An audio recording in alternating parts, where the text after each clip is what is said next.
Nah, sekarang kita mulai masuk ke bagaimana penyelenggaraan pemilu dilihat dari bentuk-bentuk negara dan juga sistem pemerintahanya. Sesi kali ini temanya adalah pemilu, bentuk negara, dan sistem pemerintahan. Silakan Pak Didi. Baik, terima kasih Ninis, kawan-kawan yang saya hormati, saya cintai, saya banggakan juga. Kita akan melanjutkan diskusi yang agak mengawang-awang kemarin. Kita coba turunkan, tapi mungkin juga belum sampai ke urusan yang sehari-hari pemilu ya. Tapi dari sana kita berharap memiliki perspektif yang lebih luas sehingga urusan pemilu itu nggak jadi menjemukan. Nah, kali ini kita akan bicara soal pemilu, bentuk negara, dan sistem pemerintahan. Jadi kita coba bagi teman-teman yang kuliah di ilmu hukum dan ilmu politik, mungkin apa yang kita sampaikan bukan sesuatu yang baru ya, kecuali mungkin tambahan-tambahan atau diskusi-diskusi di sesi akhir nanti. Nah, karena pesertanya ini banyak dengan beragam latar belakang keilmuan, maka mohon diperkenankan kembali kami untuk menyampaikan hal-hal yang barangkali sudah Anda ketahui semua, terutama teman-teman di ilmu hukum dan ilmu politik ya. Sebelum nanti kita coba diskusi yang lebih detail menjurus ke isu-isu yang lebih spesifik. Nah, bagi kawan-kawan yang berlatar belakang ilmu hukum, negara itu adalah kesatuan wilayah bersama penduduk di dalamnya. Jadi yang di dalamnya yang dipimpin, diorganisir oleh pemerintah yang sah dan berdaulat. Jadi kalau teman-teman ilmu hukum biasanya ada ilmu negara, ada hukum tata negara, fokusnya ke situ. Bagaimana mempelajari negara. Negara itu apa? Negara adalah kesatuan wilayah bersama penduduk di dalamnya yang diorganisir pemerintahan yang sah dan berdaulat. Nah, kedaulatan biasanya ada yang dalam keluar, yang ke dalam itu berarti diakui oleh penduduknya, pemerintahnya itu, yang keluar berarti diakui oleh negara lain. Nah, itu dari sisi ilmu hukum biasanya lebih ke sana, tapi hampir sama, cuman kalau ilmu politik lebih belajar lebih ke organisasinya, bahwa negara adalah satu-satunya organisasi yang diberi kewenangan untuk melakukan tindakan kekerasan. Banyak organisasi di dunia ini, mulai yang level global, nasional, sampai yang level RT, hanya negara yang diberi kewenangan untuk melakukan tindakan. Nah, kewenangan ini biasanya diberikan oleh pemerintah, sehingga sebetulnya negara sering diidentikan dengan pemerintah, dan pemerintah itu yang kemudian kalau tidak dikontrol bisa bertindak sewenang-wenang karena mereka memang bisa menggunakan alat-alat negara untuk kepentingannya sendiri. Nah, kalau selanjutnya bentuk negara. Bentuk negara itu ada 3, kita tahu. Bentuk negara ini adalah susunan kewenangan pemerintahan yang terdapat di satu kesatuan wilayah tadi. Jadi ada negara kesatuan, ada negara federal, ada konfederasi. Ini yang biasanya di teman-teman HTN, teman-teman hukum tata negara, perdebatannya nyaris sudah selesai ya, urusan kayak gini. Tapi di teman-teman ilmu politik nggak selesai-selesai nih urusan kayak gini. Negara kesatuan itu kekuasaannya ada di pusat ya. Jadi sebetulnya negara kesatuan itu kalau kemudian dia membagi kekuasaannya ke wilayah atau ke daerah, itu memang otoritas sepenuhnya dari yang di pusat. Makanya kekuasaan yang pusat itu dibagi-bagi ke daerah, tapi sebetulnya hidup tidaknya atau berjalan tidaknya di daerah itu ya tergantung pusat. Nah, kalau kita lihat misalnya pengalaman Indonesia, misalnya ada beberapa urusan yang memang menjadi wewenang penuh pemerintah pusat, tapi ada beberapa urusan yang sebetulnya urusan sebagian kecil saja yang diserahkan ke daerah. Urusan pusat misalnya politik luar negeri, pertahanan, keamanan, justisi, moneter dan fiskal nasional, serta agama.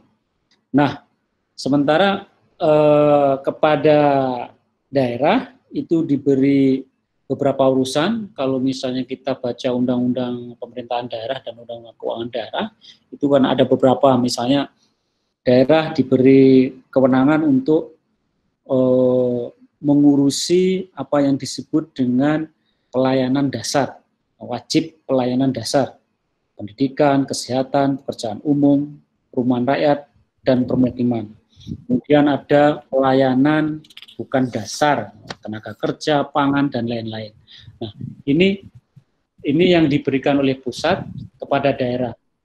Nah, di daerah sendiri juga kadang-kadang, bukan kadang-kadang, ada apa namanya prinsip dekonsentrasi itu sebetulnya urusan pemerintah pusat, tetapi diserahkan ke daerah.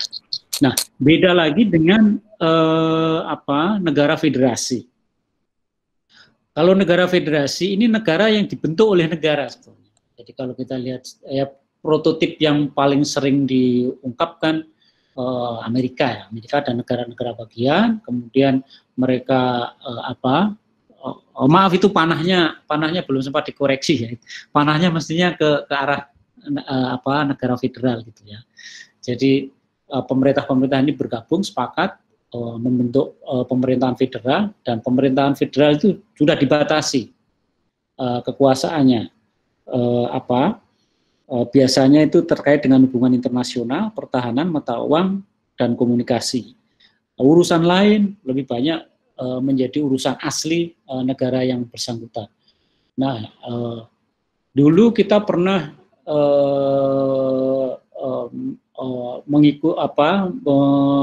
membentuk negara federasi ini ya. Waktu itu kan perang kemerdekaan berlarut-larut sampai kemudian ada konferensi meja bundar.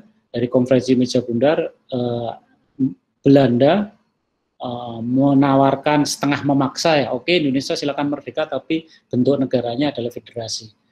Nah, maka kemudian ada muncul Republik Indonesia Serikat dengan undang-undang dasarnya yang UUD RIS 1950 itu yang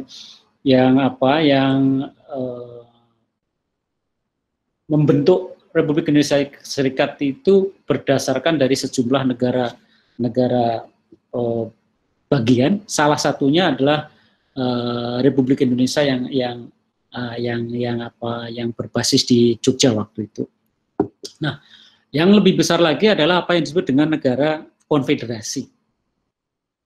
Ini gabungan banyak negara yang sebetulnya mandiri, merdeka sepenuhnya, berdaulat sepenuhnya, tapi karena mungkin ada urusan-urusan bersama, mereka menyatu, bikin asosiasi besar gitulah.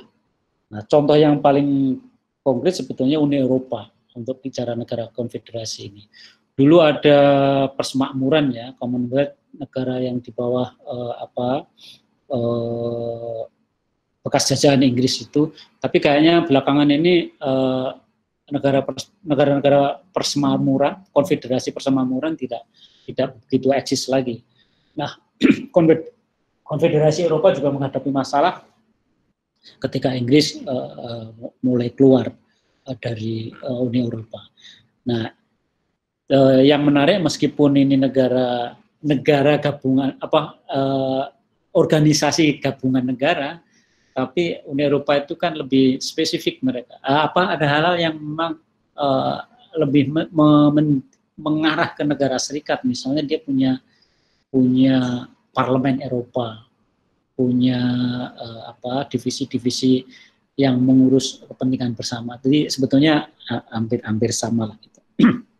Itu soal negara. Terus ini, nah sebelum Ninis menyampaikan ke sistem pemerintahan, bentuk negara ini juga mempengaruhi bagaimana formulasi atau penerapan pemilu. Di negara-negara federal, misalnya di Amerika misalnya, kalau kita bisa penyelenggaraan pilpres misalnya, ya memang sama-sama memilih presiden. Tetapi ternyata tiap negara bagian itu punya model sendiri. Penyelenggaranya beda, bahkan cara memilihnya juga beda gitu. Karena memang masing-masing negara itu punya urusan yang memang katakanlah dianggap urusan otentik yang tidak diserahkan ke seluruhnya ke negara federal.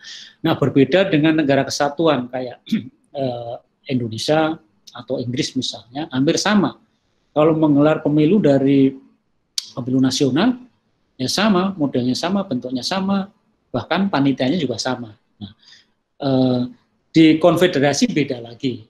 Nah, kayak Uni Eropa kalau pemilihan parlemen Eropa itu tentu saja banyak variannya. Itu di satu sisi ada kesamaan-kesamaan di tingkat Eropa, tapi model-model pemilihan lokal juga masih berjalan. Karena misalnya Jerman yang model federasi itu berbeda dengan negara Denmark atau Skandinavia yang lebih solid ya, mengarah ke negara kesatuan, sehingga masing-masing memiliki model sendiri, termasuk bagaimana menentukan daerah pemilihan, menentukan kadang-kadang jadwal aja beda itu mereka. Jadi memang banyak perbedaan. Nah, ya, saya kira itu jadi bentuk negara ini mempengaruhi bagaimana pemilu sebagai alat atau perangkat demokrasi itu dijalankan, dipraktekkan, menyesuaikan dengan bentuk negara masing-masing. Nah, ini satu variabel yang kemudian akan lebih complicated lagi kalau kita lihat sistem pemerintahannya. Nah, bagaimana sistem pemerintahan itu Mbak Ninis mungkin bisa menjelaskan, karena saya sudah panjang ngomong 10 menit. Silakan, Ninis. Ya, terima kasih Pak Didi, teman-teman. Kalau kita bicara soal sistem pemerintahan, ini konteksnya adalah pemerintahan pusat. Jadi di pusatnya ya. Jadi karena sistem pemerintahan itu kan lebih berbicara bagaimana pemerintahan itu terbentuk dan berakhir. Nah, bagaimana dengan sistem pemerintahan di daerah tadi yang seperti Pak Didi sudah sampaikan. Jadi misalnya dalam konteks Indonesia, misalnya sebagai negara kesatuan, bagaimana model pemerintahan daerahnya, bagaimana tergantung dari pemerintah pusatnya mau mengaturnya seperti apa gitu ya. Itu kalau kita bicara konteks sistem pemerintahan. Nah, kita mengenal ada 3 jenis sistem pemerintahan, ada sistem parlementer, presidensial, dan campuran. Sistem parlementer ini contohnya yang banyak dirujuk adalah Inggris, atau kita kenal Westminster, lalu kalau presidensial banyak merujuk ke Amerika Serikat, dan campuran itu Prancis yang biasanya dirujuk. Nah, kalau kita bicara sistem pemerintahan ini secara tren di dunia, memang kalau dari segi jumlah lebih banyak negara yang menggunakan sistem parlementer ini. Tetapi sistem presidensial ini bisa dikatakan adalah sistem yang populer. Karena Senin lalu Pak Didi sampaikan bahwa di tahun 60-an itu banyak negara yang otoriter. Nah, ketika mereka beralih menjadi negara demokrasi di tahun 90-an, beralihnya itu mereka memilihnya sistem presidensial sebagai sistem pemerintahannya. Kalau kita lihat memang dari sistem-sistem pemerintahan ini memang sedikit ya, mungkin jarang yang beralih dari satu pemerintahan ke pemerintahan yang lainnya. Mungkin contoh yang paling baru Turki kali ya, yang berubah dari parlementer ke presidensial. Nah, Kalau kita bicara ciri-cirinya, sistem parlementer, parlemen, jadi dia kalau dari segi kepala negara dan kepala pemerintahannya, kepala negaranya biasanya ada raja atau presiden. Sementara kepala pemerintahannya adalah Perdana Menteri. Nah, sementara di sistem presidensial, kepala negara dan kepala pemerintahannya oleh seorang presiden. Nah, sementara di campuran, kepala negaranya presiden dan kepala pemerintahan sehari-harinya adalah Perdana Menteri. Nah, hubungannya antara kepala negara dengan kepala pemerintahan dengan parlemen, kalau di sistem presidensial kan karena dia pemilunya pemenang pemilu yang membentuk pemerintahannya, maka Perdana Menteri ditunjuk dan bertanggung jawab kepada parlemen. Dan sewaktu-waktu parlemennya bisa dibubarkan. Sewaktu-waktu parlemen bisa membubarkan pemerintahan kalau pemerintahannya itu tidak mendapatkan kepercayaan dari parlemen. Nah, sementara di sistem presidensial karena ini pemilunya terpisah ya, ada pemilu presiden sendiri, ada pemilu legislatifnya sendiri. Jadi ini adalah dua institusi yang berbeda gitu ya, dan yang satu tidak bisa membubarkan yang lainnya, tidak bisa menjatuhkan yang lainnya.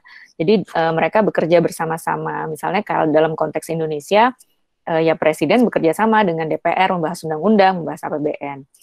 Nah, sementara di sistem campuran, presiden bekerja sama dengan parlemen, presiden mengangkat dan memberhentikan Perdana Menteri atas persetujuan parlemen.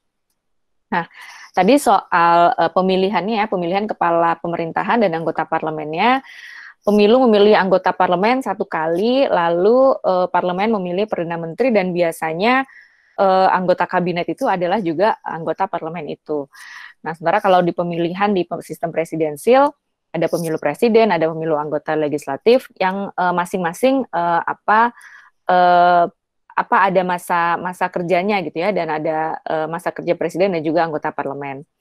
Nah, sementara di campuran, dia pemilunya memilih presiden, lalu pemilu memilih anggota parlemen, nanti kemudian presiden akan memilih Perdana Menteri atas persetujuan dari parlemennya. Pemilunya digelar sesuai dengan masa kerja presiden dan anggota parlemen. Nah, kalau dari sisi masa jabatannya, di parlementer ini tidak ada masa jabatan yang tetap, karena tadi pemerintahan itu berakhirnya atau dibubarkannya kalau tidak mendapatkan kepercayaan dari parlemen. Jadi sewaktu-waktu parlemen merasa tidak confidence dengan pemerintahannya, mereka bisa mengadakan pemilu. Nah, sementara kalau di presidensial kita kenal dengan istilah fixed term, masa jabatannya itu tetap, biasanya 4 sampai 6 tahun. Nah, kalau yang campuran, masa kerja presiden dan anggota parlemen tetap, sementara masa kerja Perdana Menterinya tidak tetap. Nah, ini kalau kita bicara kekurangan dan kelebihan, memang masing-masing sistem ini ada kekurangan dan kelebihannya masing-masing. Nah, kalau di sistem presidensial, karena dia tadi fixed term, maka dia stabil dalam artian dia tidak sewaktu-waktu dibubarkan gitu ya, dia tidak sewaktu-waktu harus mengadakan pemilu gitu kalau tidak ada kepercayaan kepada pemerintahannya. Nah, kelebihan lainnya adalah rakyat dapat memilih langsung kepala negaranya gitu ya, apalagi trennya sekarang sudah bisa memilih langsung kepala negaranya. Kelebihan yang ketiga adalah adanya pemisahan kekuasaan antara legislatif dan eksekutif, artinya kekuasaan itu dibatasi. Nah, sementara kekurangannya adalah kalau di sistem presidensial ini ada yang dikenal dengan istilah kemandekan antara eksekutif dan legislatif. Kalau dia sistemnya dua partai, bisa terjadi deadlock atau divided government. Kemungkinan deadlocknya besar. Lalu juga ada kekakuan temporal. Maksudnya adalah karena dia ini rigid, fixed term, dia rigid gitu ya. Kekakuan ini artinya ketika misalnya kita tidak puas gitu dengan performa pemerintahan, itu kita harus menunggu sampai masa jabatannya selesai dulu gitu ya. Jadi kita tidak bisa sewaktu-waktu mengganti gitu ya, mengadakan pemilu, karena harus menunggu sampai masa jabatannya selesai dulu. Ini yang disebut dengan rigid tadi, kekakuan temporal. Nah, lalu yang kemudian sistem ini biasanya berjalan atas pemenang yang menguasai semuanya. Jadi bisa dibilang masalahnya adalah karena ada kecenderungan majoritarianisme gitu, di mana presiden cenderung mendominasi. Nah, kalau di sistem presidensial ini kan antara pemilu presiden dan pemilu legislatifnya terpisah. kalau bicara soal legitimasi, bisa dikatakan sebenarnya legitimasinya si presiden ini sangat kuat karena dia sendirian, sementara legitimasinya si anggota parlemen ini kan dia banyak gitu ya. Nah, karena dia terpusat di presiden sehingga ada kecenderungan majoritarian dan bisa juga berakibat kepada otoriternya si presiden itu gitu. Tapi kemudian memang kalau kita lihat perkembangannya, trennya sejak tahun 90-an sistem ini berjalannya dengan baik gitu ya. Tadi itu banyak yang beralih gitu ya dari negara otoriter, ketika dia beralih menjadi negara demokrasi, dia memilih sistem presidensial. Nah, kemudian kalau kita beralih ke sistem parlementer, tadi kelebihannya adalah pemerintahnya lebih efektif. Efektifnya ini karena dia kan pemenang pemilu lah yang membentuk pemerintahan. Artinya si Perdana Menteri ini pasti mendapatkan dukungan mayoritas dari parlemennya. Nah, disinilah kemudian si Perdana Menterinya lebih bisa efektif dalam menjalankan tugas-tugasnya gitu ya. Dan ada insentif, kemudian kelebihannya adalah ada insentif bagi partai politik. Partai politik itu sifatnya lebih sentralistik gitu, karena kalau si anggota partai itu pasti akan ikut kebijakannya partai. Kalau partainya misalnya dia kan anggota parlemen juga ada bisa yang misalnya dia individual atau dari partai kecil. Kalau dia tidak mendukung Perdana Menteri, kemudian dia memberikan mosi tidak percaya, lalu kemudian diadakan pemilu gitu ya untuk mengganti pemerintahannya, bisa jadi posisi dia di parlemen juga terancam tanda petik ya, karena bisa jadi di pemilu berikutnya dia tidak terpilih lagi. Nah, selanjutnya tadi ya eksekutif mendapatkan dukungan mayoritas parlemen sehingga lebih efektif gitu ya, lebih bisa si Perdana Menterinya lebih bisa perform. Nah, kekurangannya adalah pemerintahnya cenderung tidak stabil. Maksudnya tidak stabil ini karena tadi dia bisa pemilunya kapan saja. Contoh pengalamannya adalah pengalaman Indonesia ketika masa tahun 49, 50 masa RIS itu kan dalam waktu berapa, mungkin hanya sekitar tidak sampai 5 tahun, tapi kita sudah berganti ketika kita menerapkan sistem parlementer tidak sampai 5 tahun, tapi bergantinya ketidakstabilitasannya itu kan sangat terasa. Nah, kekurangan berikutnya adalah sebagai rakyat itu tidak memilih langsung kepala negaranya. Nah, banyak beberapa ilmuwan politik yang menyatakan, misalnya seperti Juan Linz gitu ya, Scott Mainwaring menyatakan bahwa sistem presidensial ini, apalagi kalau dia multipartai ya, jika dibandingkan dengan sistem parlementer itu lebih bisa perform gitu ya, lebih bisa tadi karena dia dapat dukungan dari mayoritas parlemen gitu ya, sehingga dia bisa lebih perform dalam menjalankan pemerintahannya gitu. Nah, tetapi ada beberapa juga ilmuwan politik, misalnya Kerry and Shugart, yang menyampaikan bahwa stabilitas politik di suatu negara itu tidak hanya ditentukan dari seperti apa sistem pemerintahannya gitu. Dia mencoba mengkaji kembali gitu ya, seperti apa kondisi politik yang sebenarnya negara-negara yang menggunakan sistem presidensial. Nah, ternyata kesimpulannya adalah tadi bahwa memang sistem pemerintahannya berpengaruh, tetapi ada variabel-variabel lain yang juga mempengaruhinya. Nah, salah satu variabelnya adalah bagaimana variabel elektoralnya, bagaimana pemilunya diselenggarakan. Nah, ini nanti yang setelah ini akan dijelaskan oleh Pak Didik Supriyanto untuk menjelaskan bagaimana pemilu di masing-masing sistem pemerintahan ini berjalan sehingga mempengaruhi stabilitas politik di sebuah negara. Silakan Pak Didik. Bapak-bapak, Ibu-ibu, ini kalau kita coba kombinasikan antara bentuk negara dengan sistem pemerintahan. Jadi kalau yang horizontal itu negara kesatuan, federasi, konfederasi, kemudian yang ke bawah, yang vertikal ada parlementer, presidensial, campuran. Nah, kita menunjuk beberapa negara, bentuk negaranya kesatuan, sistem pemerintahnya parlementer, itu contohnya Inggris ya. Kemudian kalau bentuknya federasi, kemudian parlementer itu India, juga tetangga kita Malaysia. Ya.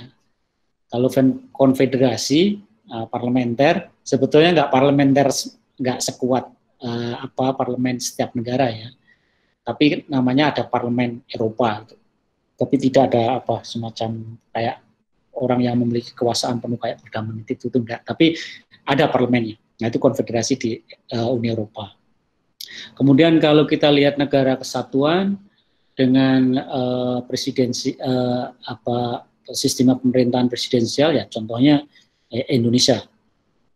Tapi kalau federasi itu contohnya Amerika Serikat dan Brazil ya. Brazil itu paling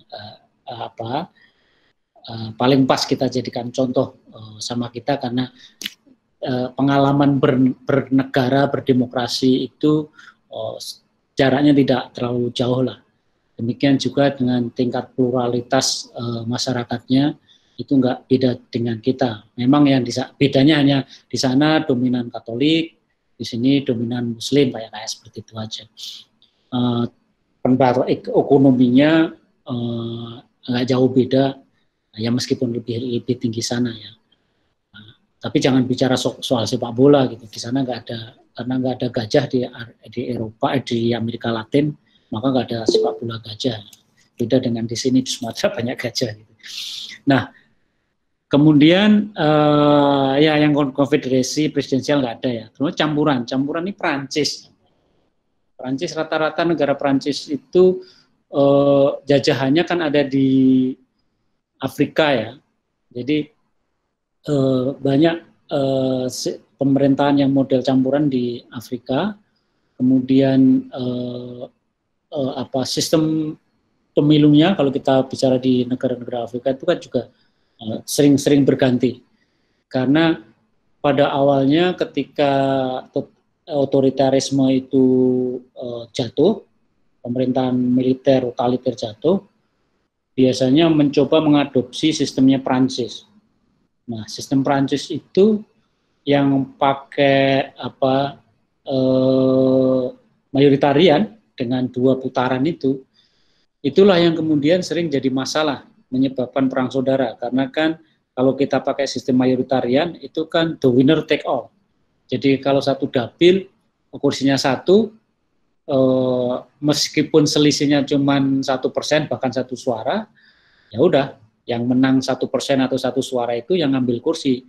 Akibatnya kalau dibandingkan secara nasional, kadang-kadang suara populer ini lebih banyak tapi kursinya lebih sedikit. Itu yang menyebabkan banyak guncangan di negara-negara Afrika karena mengikuti model pemilunya Prancis. Nah, belakangan ini terutama sejak tahun 2000-an ya, mereka mulai menggeser dari mayoritarian ke proporsional, karena ternyata proporsional itu bisa lebih mengakomodasi kepentingan-kepentingan kelompok di sana. Nah, tadi menyinggung apa yang disampaikan oleh Ninis tadi, bahwa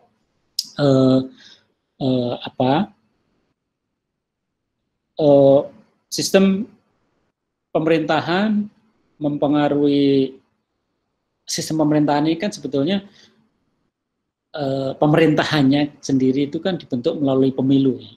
Nah, itu juga berbeda-beda penerapannya.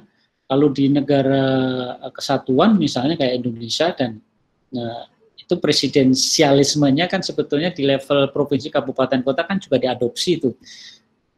Ini berbeda dengan sebelumnya kan, zaman Orde Baru atau kemarin dicoba lagi oleh pemerintahan SBY waktu itu, di mana bupati, wali kota, gubernur dipilih oleh DPRD, itu kan kemudian ditolak oleh banyak orang sehingga akhirnya pemilu langsung.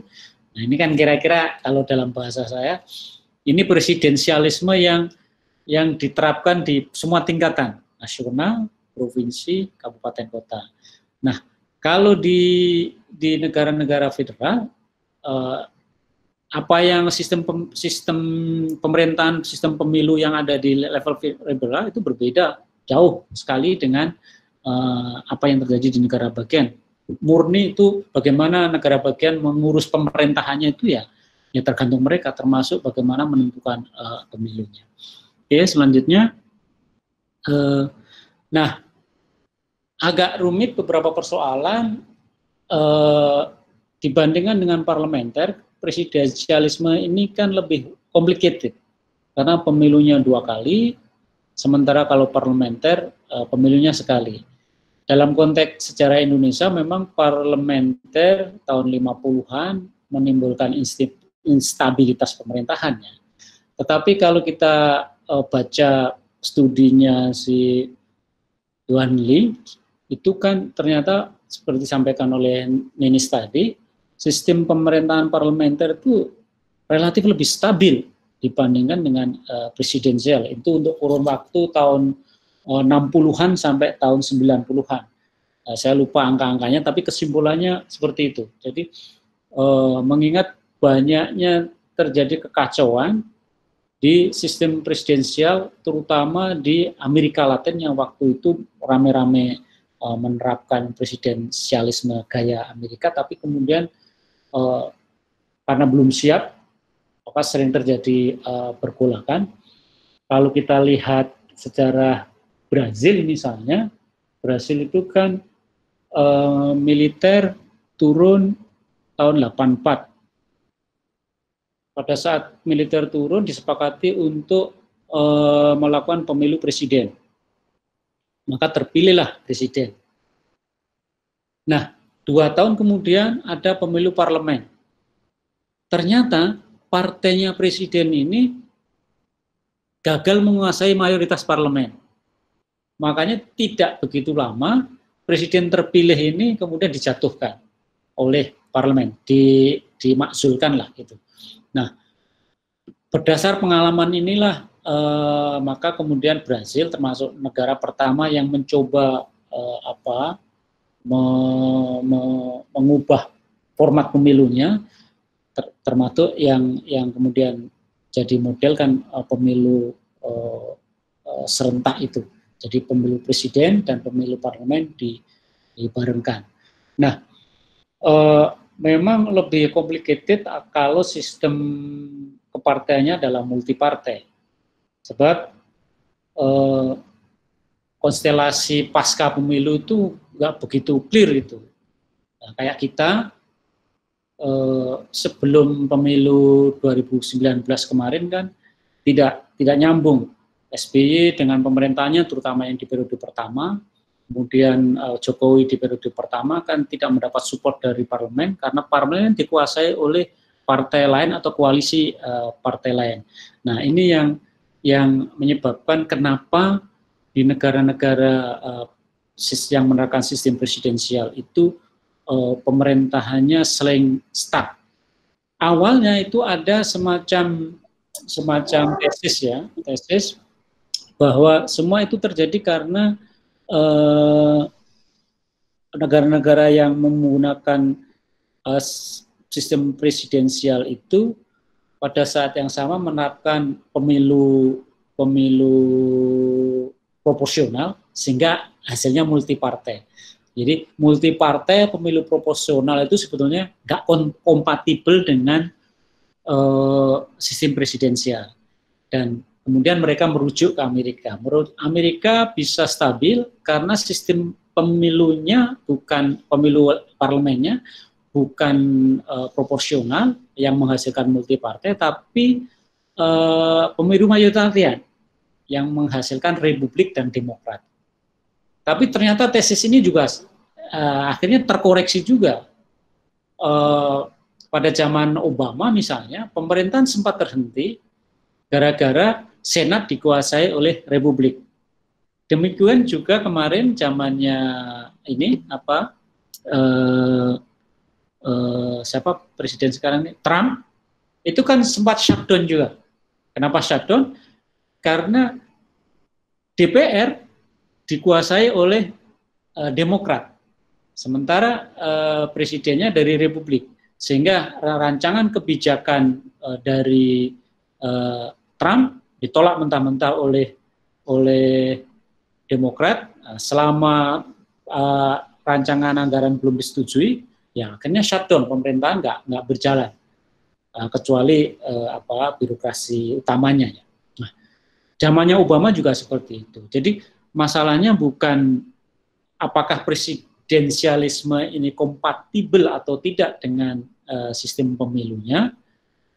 Kemudian karena terbukti baik pemilu proporsional maupun pemilu mayoritarian itu sama-sama bermasalah kalau parlemennya tidak separtai atau tidak mendukung atau mayoritas parlemennya tidak sama partainya dengan presiden terpilih.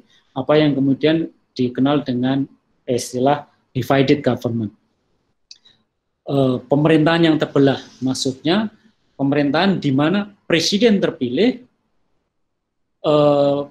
berasal dari partai yang tidak menguasai mayoritas parlemen. Jadi presidennya partai A atau presidennya didukung oleh koalisi partai partai ABC, ternyata parlemennya dikuasai partai BCD atau partai yang lain. Nah, ini yang menimbulkan divided government, dan divided government ini membuat stuck pemerintahan seperti halnya kalau kita di Indonesia pada tahun 2014, di mana Jokowi, JK tahun pertama tidak bisa berbuat banyak karena parlemennya tidak bisa bekerja. Kenapa parlemen tidak bisa bekerja? Karena parlemennya ribut sendiri.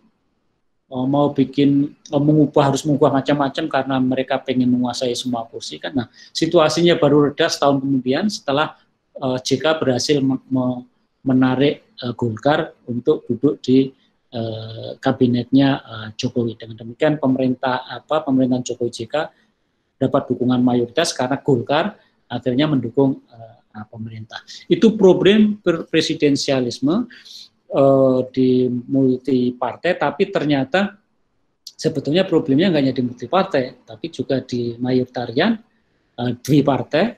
Di Amerika juga ada problem karena tadi semanakala Senat atau DPR-nya berbeda dengan presiden partainya, maka di situ potensi untuk konflik, potensi untuk shutdown itu terjadi. Jadi masalahnya adalah bukan soal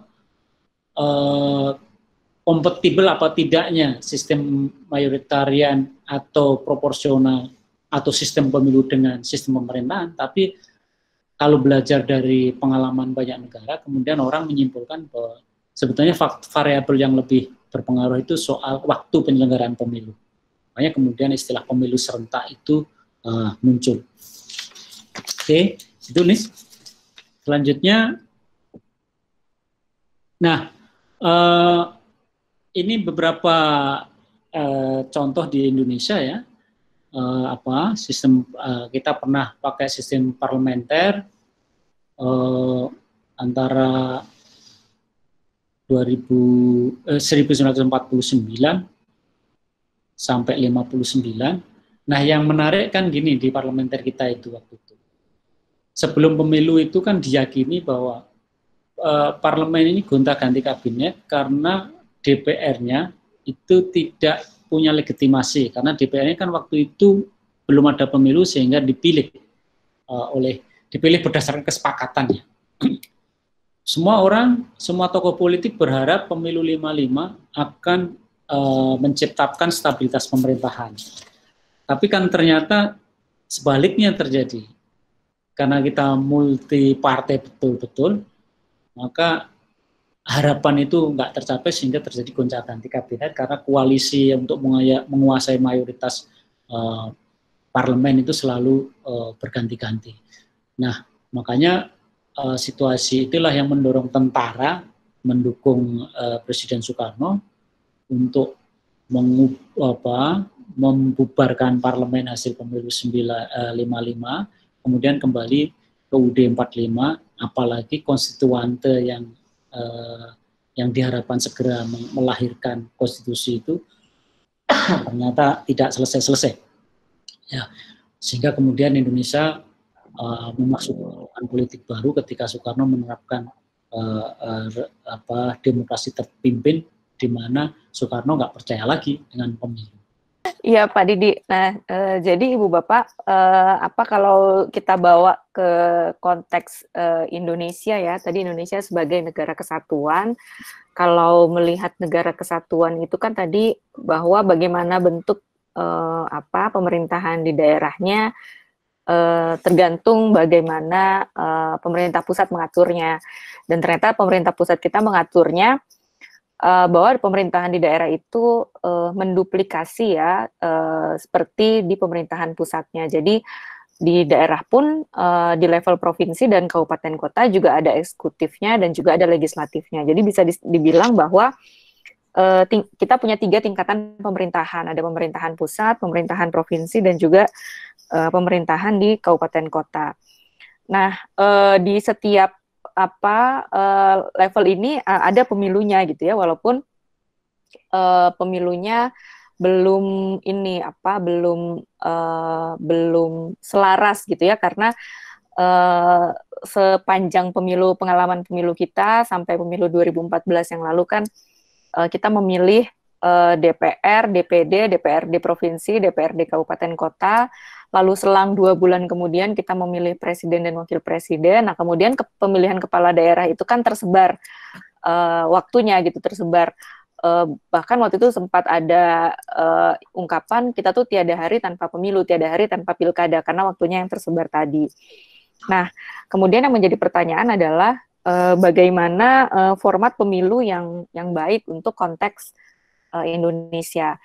Nah, kita melihat pemilu ini dari 2 aspek. Yang pertama adalah dari segi hasilnya, yang kedua dari segi prosesnya.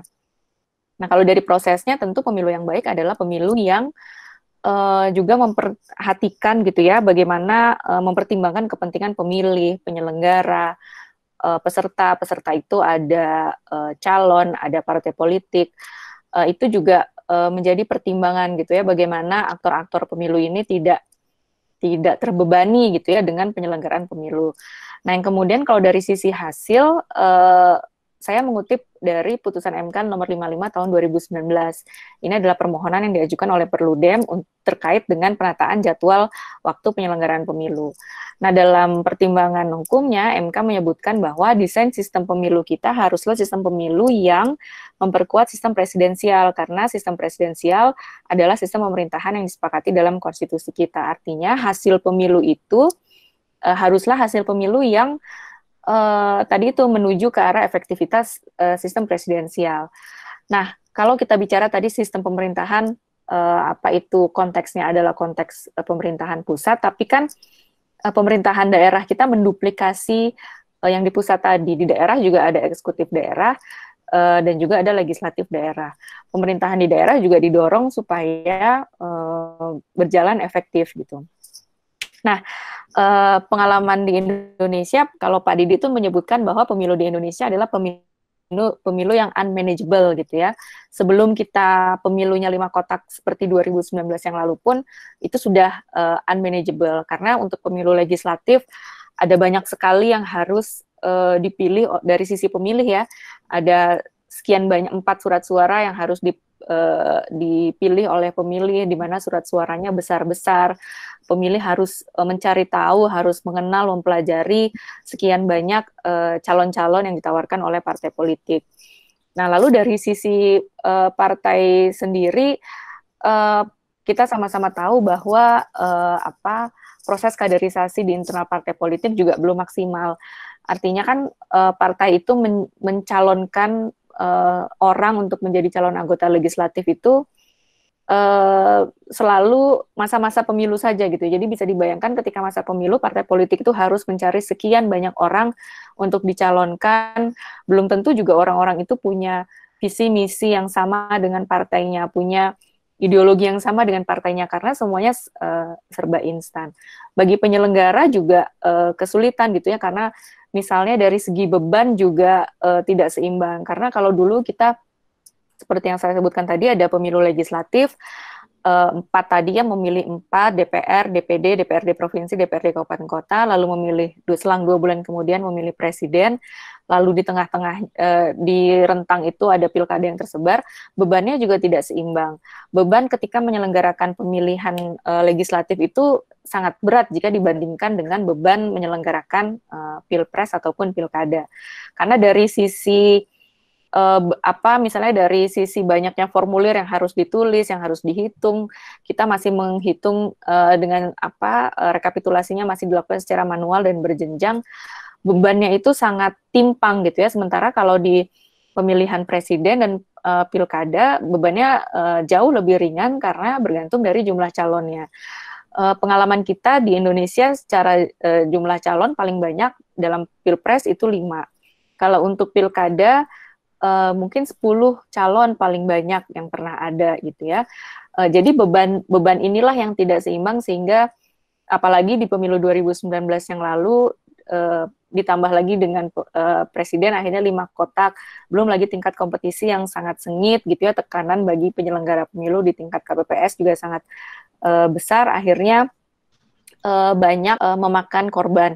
Saya rasa teman-teman penyelenggara sendiri mungkin kalau diminta bercerita tentang beban penyelenggaraan pemilu di Indonesia bisa menceritakan dengan lebih komprehensif bagaimana pemilu kita ini diselenggarakan gitu. Nah, itu mungkin kalau untuk konteks pemilu di Indonesia, terlihat juga dari Indonesia negara besar, negara kepulauan gitu ya. Masalah tertukarnya logistik itu pasti selalu ada.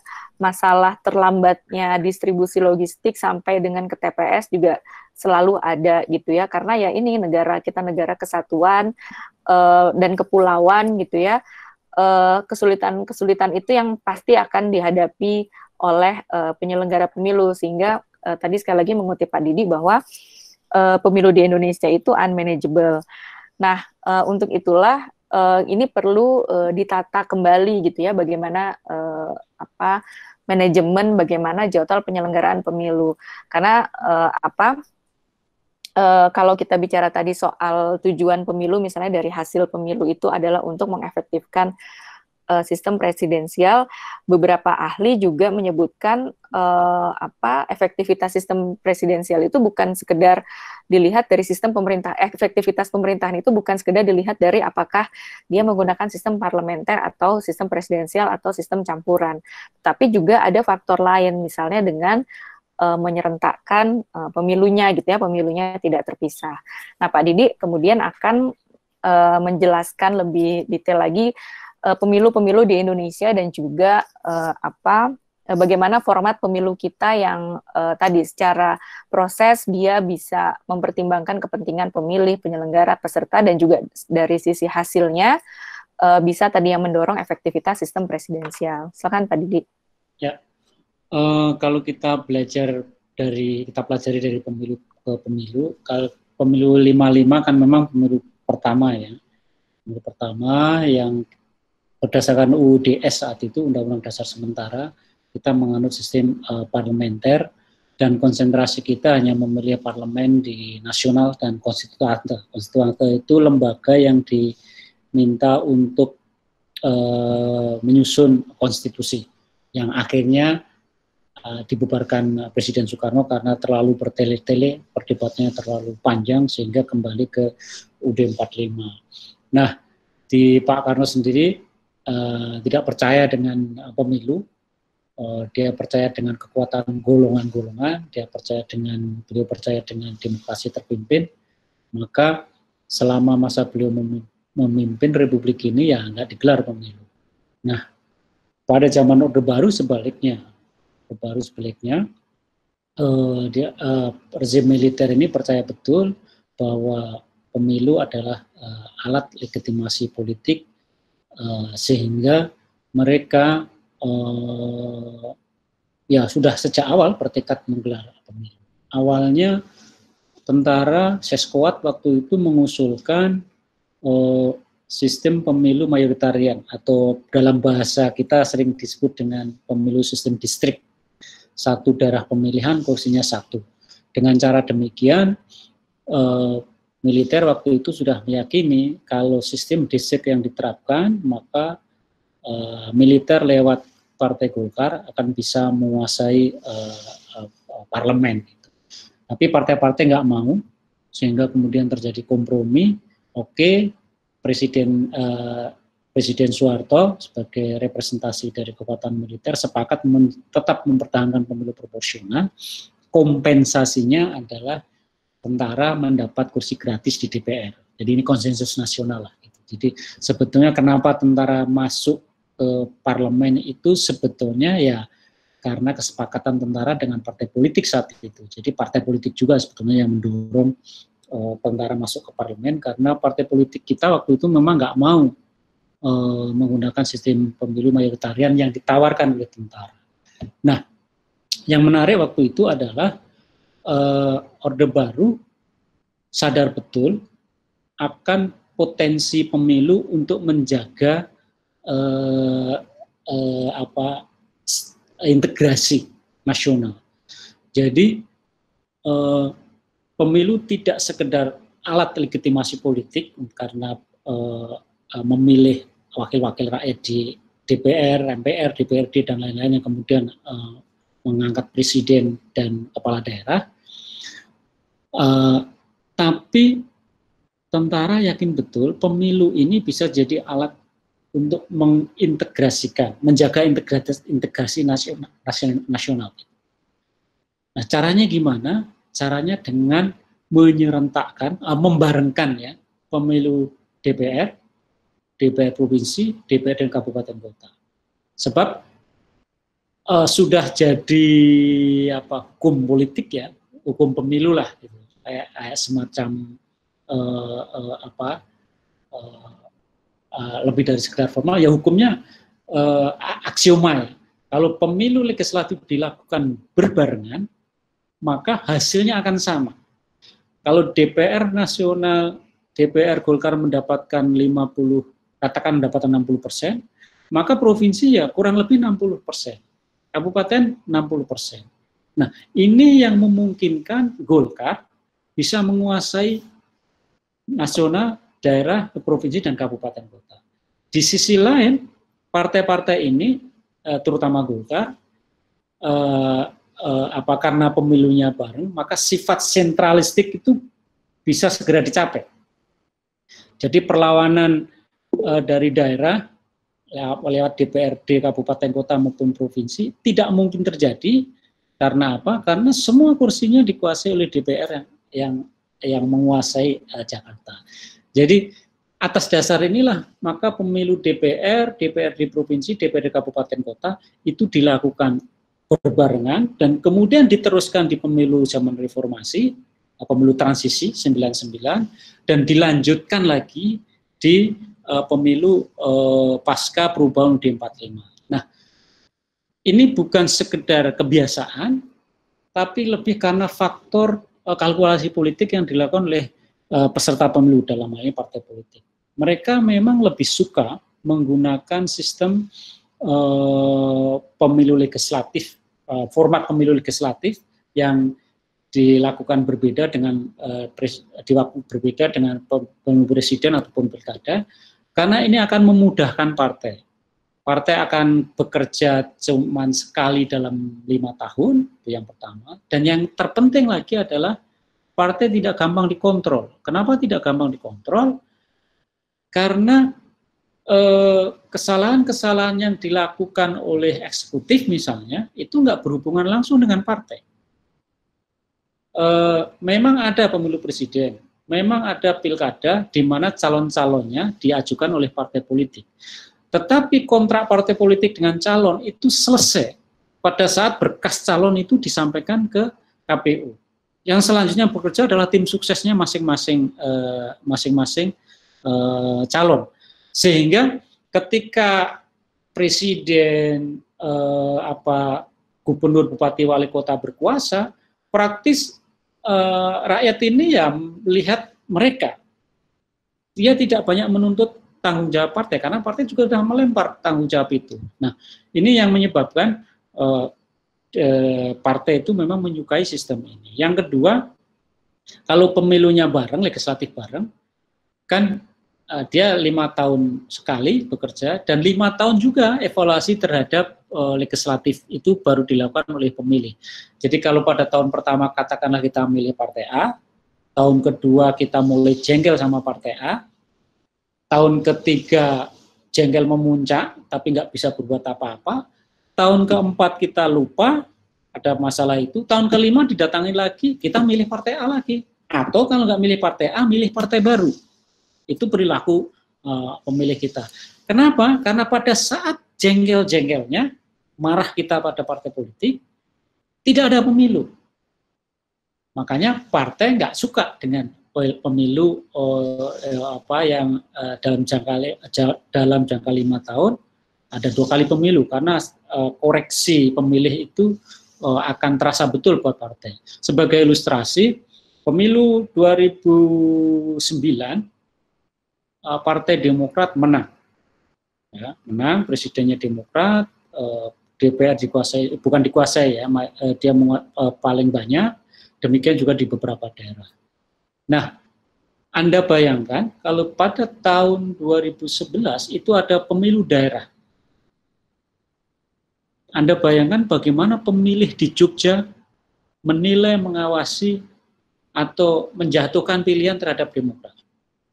Di Jogja, pemilu 2009 Demokrat menang di pemilu nasional.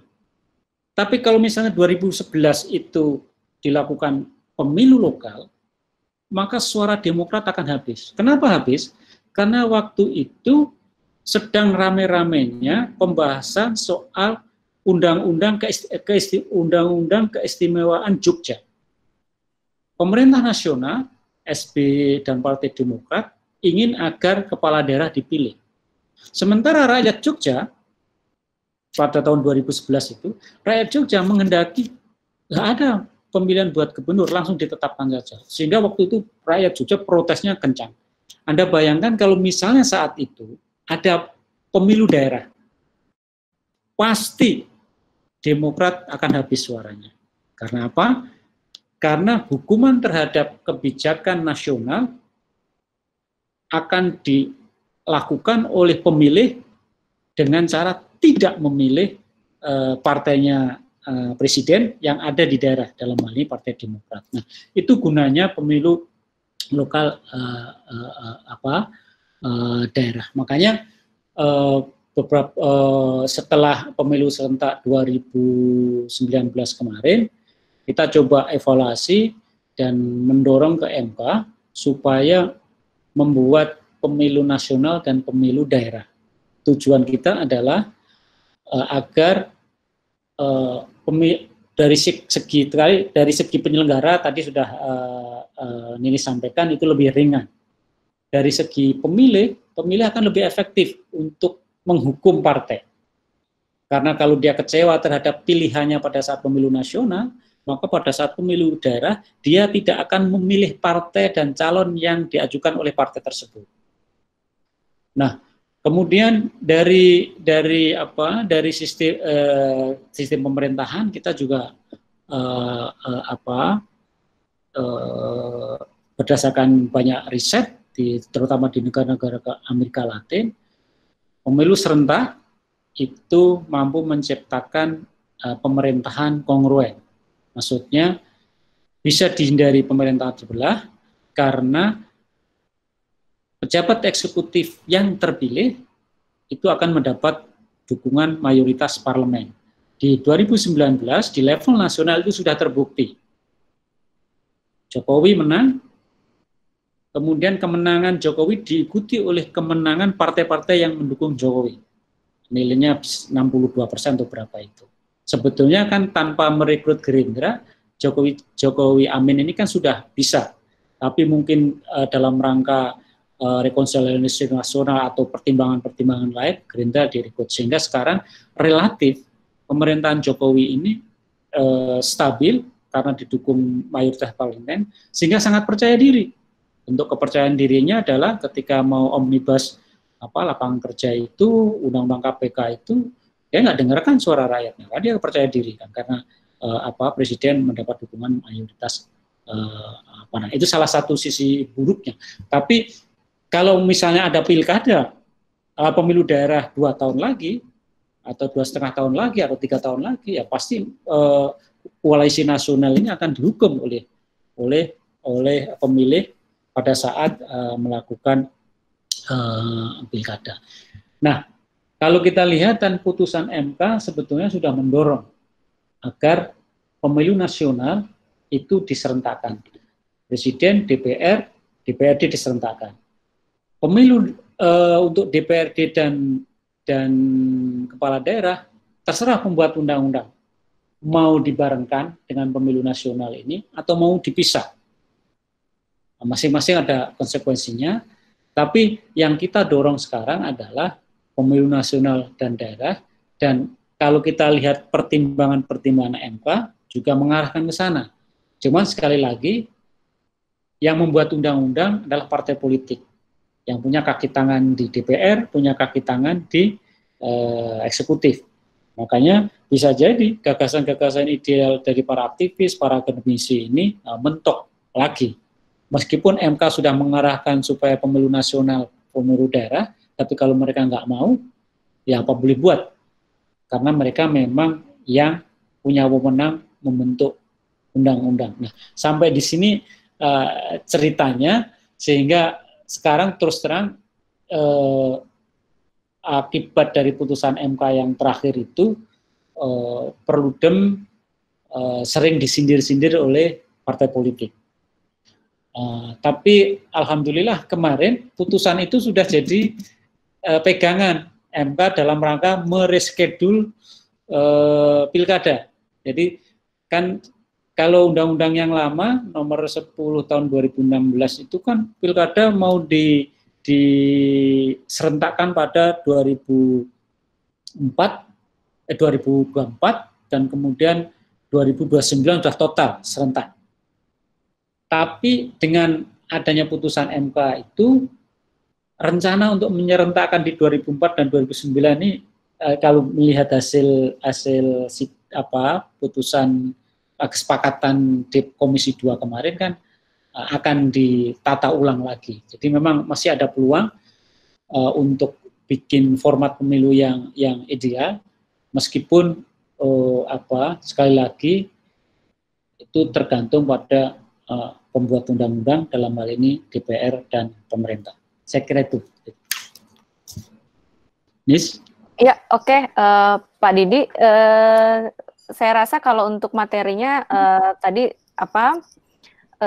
terakhir seperti yang disampaikan oleh Pak Didi bahwa penyelenggaraan pemilu kita kalau mau dari segi proses dan dari segi hasil itu sesuai dengan apa yang baik untuk semua ya, pemilih, penyelenggara, peserta, memang perlu menata kembali jadwal penyelenggaraan pemilu kita.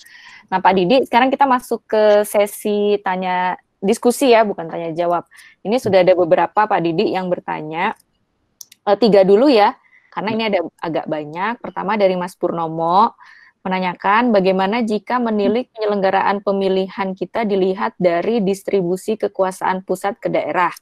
Sehingga sejauh mana kita bisa melihat penyelenggaraan pemilihan atas distribusi yang sifatnya konsentrasi, desentralisasi, ataupun dekonsentrasi. Misalnya, sejauh mana kita membutuhkan pemilihan di tingkat provinsi jika memang provinsi hanya dianggap sebagai kepanjangan tangan dari pemerintah pusat. Atau sejauh mana sistem pembagian kekuasaan itu justru kontradiktif dengan presidensial yang dimandatkan oleh Undang-Undang Dasar, setidaknya berdasarkan interpretasi MK. Lalu pertanyaan kedua dari Pak Abdul Halim Sidik bertanya, apakah DPRD Provinsi itu bawahannya DPR RI? Dan DPRD Kabupaten Kota adalah bawahan dari DPRD Provinsi. Bagaimana penjelasannya Pak, dan bagaimana pula hubungan antara Bupati dengan Gubernur, Gubernur dengan Presiden? Bagaimana penjelasannya? Dan berikutnya, sistem pemerintahan dan bentuk pemerintahan apa yang menurut pemateri sejalan dengan prinsip-prinsip demokrasi dalam perkembangannya saat ini? Itu dulu Pak Didi. Ya, yang terakhir prinsip-prinsip demokrasi kalau diterjemahkan dalam bentuk pilihan-pilihan pemerintahan, pilihan-pilihan sistem pemilu yang menghasilkan pemerintahan, itu memang tidak ada yang baku. Dalam arti pemilu tertentu, sistem pemerintah tertentu itu paling demokratis dibandingkan dengan yang lain. Masing-masing standar demokrasi kan sifatnya umum ya. Sejauh itu masuk dalam standar, kita bisa bisa menilai pemerintahan itu demokratis. Standar itu kan kemarin yang sesi pertama kan kita sudah bicara apa sih beberapa standar umum demokrasi yang disepakati oleh para akademisi, para ilmuwan, bahkan juga para pengambil kebijakan ya. Yang pertama kan ada pemilu yang bebas. Yang kedua pemerintahnya efektif. Yang ketiga ada hak-hak politik yang dijamin. Ada supremasi hukum dan beberapa item yang lain. Nah, sejauh semua itu bisa terpenuhi, tidak menjadi masalah apakah presidensial atau parlementer, apakah bentuknya negara kesatuan, federasi. Nah, ini masing-masing tergantung sejarah negaranya ya, karena kan kayak Indonesia misalnya, kalau kita lihat sejarah Indonesia, gagasan untuk menggunakan pemilu mayoritarian itu kan muncul berkali-kali. Jadi di 55 memang nggak kepikiran itu mayoritarian, karena kita tahu refleksi dari partai-partai politik yang ada, kekuatan kelemahan masing-masing juga belum diketahui, maka pemilu proporsional yang mereka sepakati. Di tahun 67 dalam rangka pemilu Orde Baru yang pertama kan terjadi perdebatan mayoritarian atau proporsional, distrik atau proporsional. Tapi militer memaksakan distrik, tapi partainya nggak mau sehingga ada kompromi tadi. Kompromi bentuknya pemilunya tetap proporsional, sebagai imbalannya tentara dapat kursi gratis di DPR. Nah, di tahun 99 sebetulnya tim 11 atau tim berapa waktu itu juga menggagas untuk mengajukan sistem mayoritarian. Karena ini dianggap yang paling kompatibel dengan sistem presidensial. Tapi kan sekali lagi itu gagal. Dengan kata lain sebetulnya karena masyarakat kita ini plural, majemuk, maka sistem pemilu yang paling pas itu ya proporsional. Dan sejarah sudah menunjukkan itu.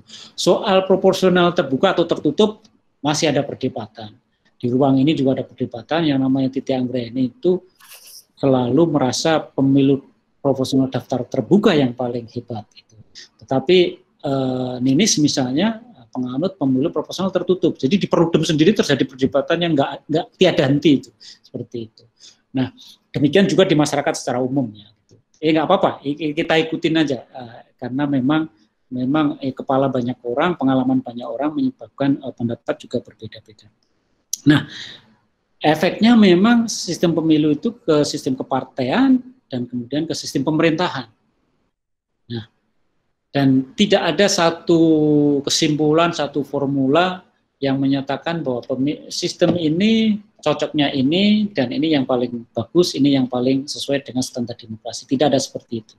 Jadi kalau kita lihat pengalaman banyak negara kan, ya yang parlementer, ya presidensial, kesatuan, federasi, itu sama-sama memenuhi standar demokrasi bagi yang sudah berhasil, tapi yang buruk juga banyak. Hanya sekedar pemilu atau sistem pemerintahan hanya dimanipulasi. Nah yang kedua, soal DPR itu bawahan DPRD, bawahan DPR apa enggak? Ini ada perdebatan yang menarik di kalangan ahli hukum tata negara. Di satu pihak mengatakan bahwa kekuasaan yang dibagi ke daerah dalam negara kesatuan itu adalah kekuasaan eksekutif. Oleh karena itu yang namanya yang namanya legislatif itu hanya ada di Jakarta dalam konteks Indonesia ya. Sementara yang di provinsi, kabupaten, kota itu bagian dari eksekutif. Oleh karena itu harus kita pahami dalam konteks Indonesia ya, bahwa DPR di provinsi, kabupaten, kota dan gubernur itu diatur oleh Menteri Dalam Negeri. Karena banyak ahli HTN kita yang mengatakan bahwa kekuasaan yang dibagi dalam negara kesatuan itu hanya eksekutif. di provinsi, di kabupaten kota.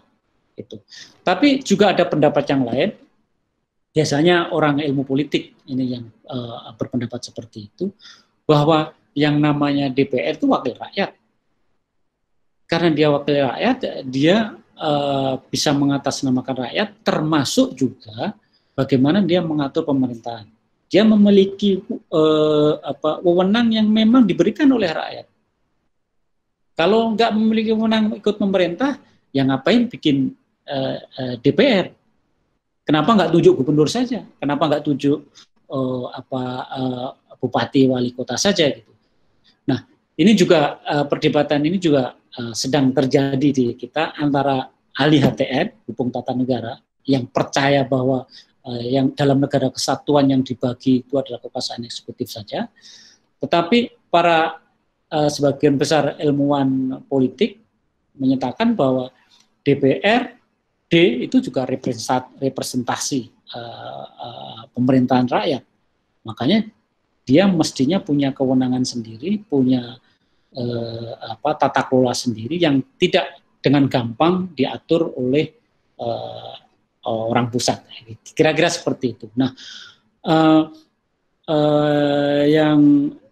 yang ya perdebatan ini masih terjadi. Sekarang ini misalnya kan dulu ada perdebatan otonomi itu ada di mana. Kalau undang-undang lama kan menyepakati otonomi itu adalah di kabupaten kota. Kenapa otonomi dikasihkan kabupaten kota? Karena kalau dikasihkan provinsi, dikhawatirkan provinsi ini kan sudah gede. Ada unsur etnisitas yang bersama di situ. Ada kesadaran kolektif yang bisa menjadi kekuatan politik, dikhawatirkan akan mengancam integrasi nasional. Ya yang berontak kan Aceh, bukan orang Gayo, bukan orang Aceh kota atau Banda Aceh, tapi Aceh secara wilayah dan etnis yang ada di situ. Demikian juga orang Madura yang pengen merdeka, karena ada kesatuan etnis dan wilayah di situ. Makanya yang di otonomi jangan diberikan ke provinsi, nanti dia bisa membesar dan bisa memberontak, kira-kira bahasa kerasnya seperti itu. Dikasihkan ke kabupaten kota. Nah, masalahnya sekarang adalah ketika kabupaten kota memiliki jumlahnya 500 lebih, bagaimana rentang kontrol ini? Bagaimana pusat mau mengontrol sekian kabupaten kota? Akhirnya nggak efektif kan? Itu sudah terbukti. Sehingga kemudian undang-undang baru meminta gubernur. Sehingga sekarang ini sesungguhnya sekarang ini menurut saya kalau kita lihat undang-undang itu sebetulnya otonomi sekarang lebih banyak di provinsi. Karena gubernur bisa mengoreksi APBN, APBD yang diajukan oleh kabupaten kota. Atas rekomendasi gubernur, Kemendagri bisa saja membatalkan rancangan kebijakan terutama APBD oleh kabupaten kota. Nah, cuman kan kita masih setengah-setengah ini. Kadang-kadang nggak mengakui juga gitu. Ya tapi nggak apa-apa lah, ini proses yang sedang terjadi di Republik ini. Makanya banyak ilmuwan besar yang lahir dari Indonesia, termasuk nanti Kak Yus itu, karena memang Indonesia itu asik bagi ilmuwan politik, ilmu sosiologi, juga termasuk ahli-ahli hukum, karena memang prosesnya masih dinamis, masalahnya kompleks, dan kita sama-sama belum menemukan format pemilu yang ideal kayak apa, sistem pemilu yang ideal kayak apa, sistem pemerintahan yang pas kayak apa, sedang mencari terus ya. Moga-moga ini ya mungkin masih butuh waktu 1 atau 2 generasi, tapi yang penting kan bagi kita ada progres, demokrasi semakin baik, rakyat semakin sejahtera. Sebab kalau ada demokrasi rakyatnya nggak sejahtera juga jadi masalah itu. Atau rakyatnya sejahtera tapi nggak ada demokrasi, pasti kita pusing juga karena kita bukan orang Singapura. Kalau bapak-bapak ke Singapura kan masuk pasar, masuk MRT itu diem saja, nggak asik gitu. Kalau kita masuk kereta asik karena kita memang terbiasa hidup bebas. Meskipun kebebasan itu juga kadang-kadang bikin jengkel kita juga. Tapi ini memang sesuatu yang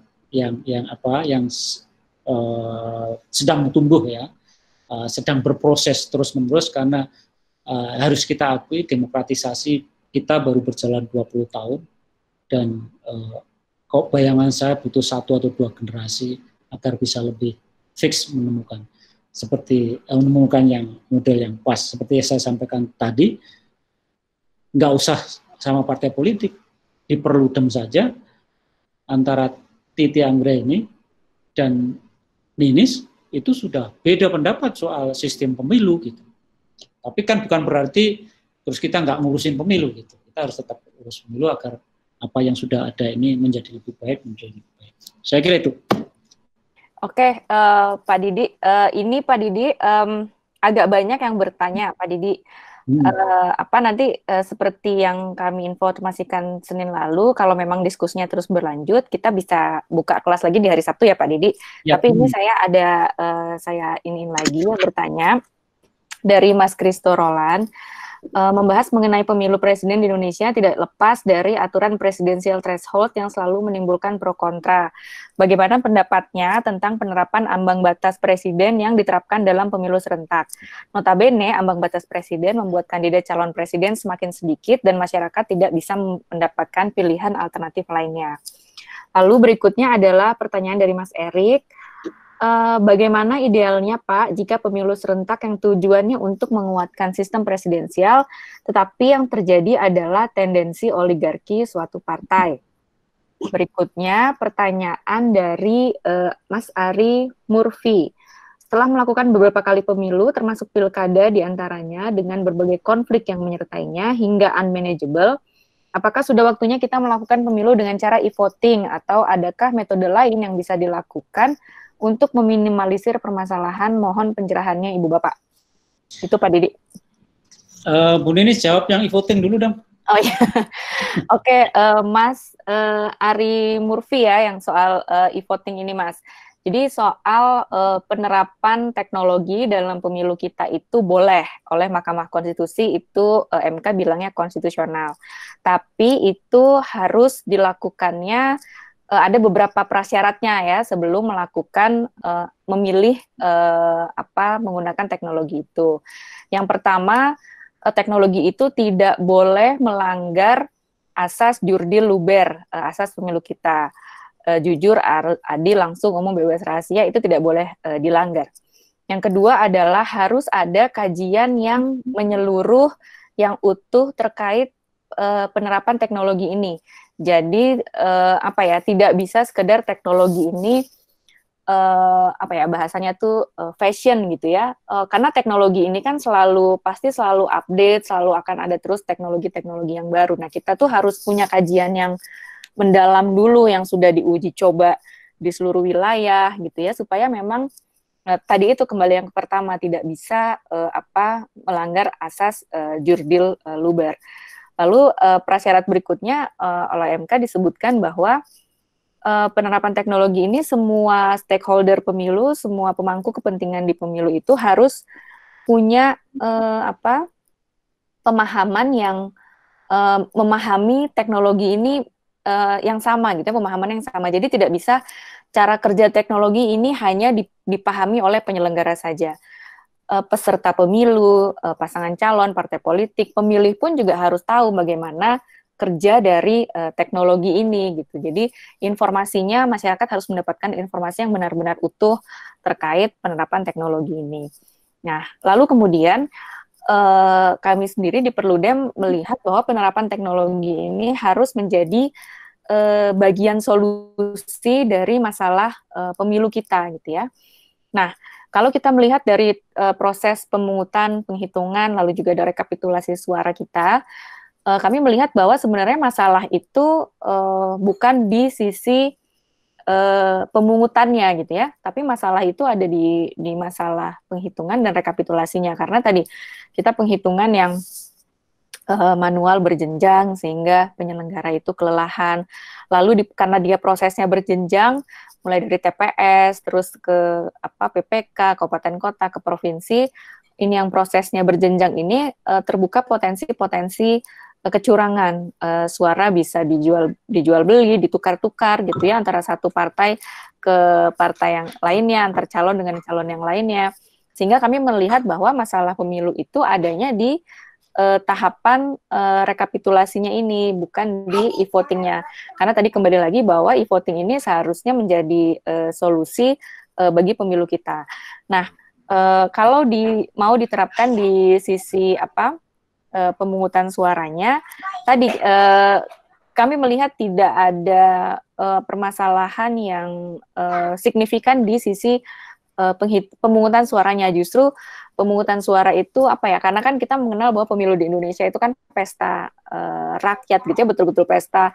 Kadang-kadang TPS itu dihias sedemikian rupa untuk menarik pemilih, terus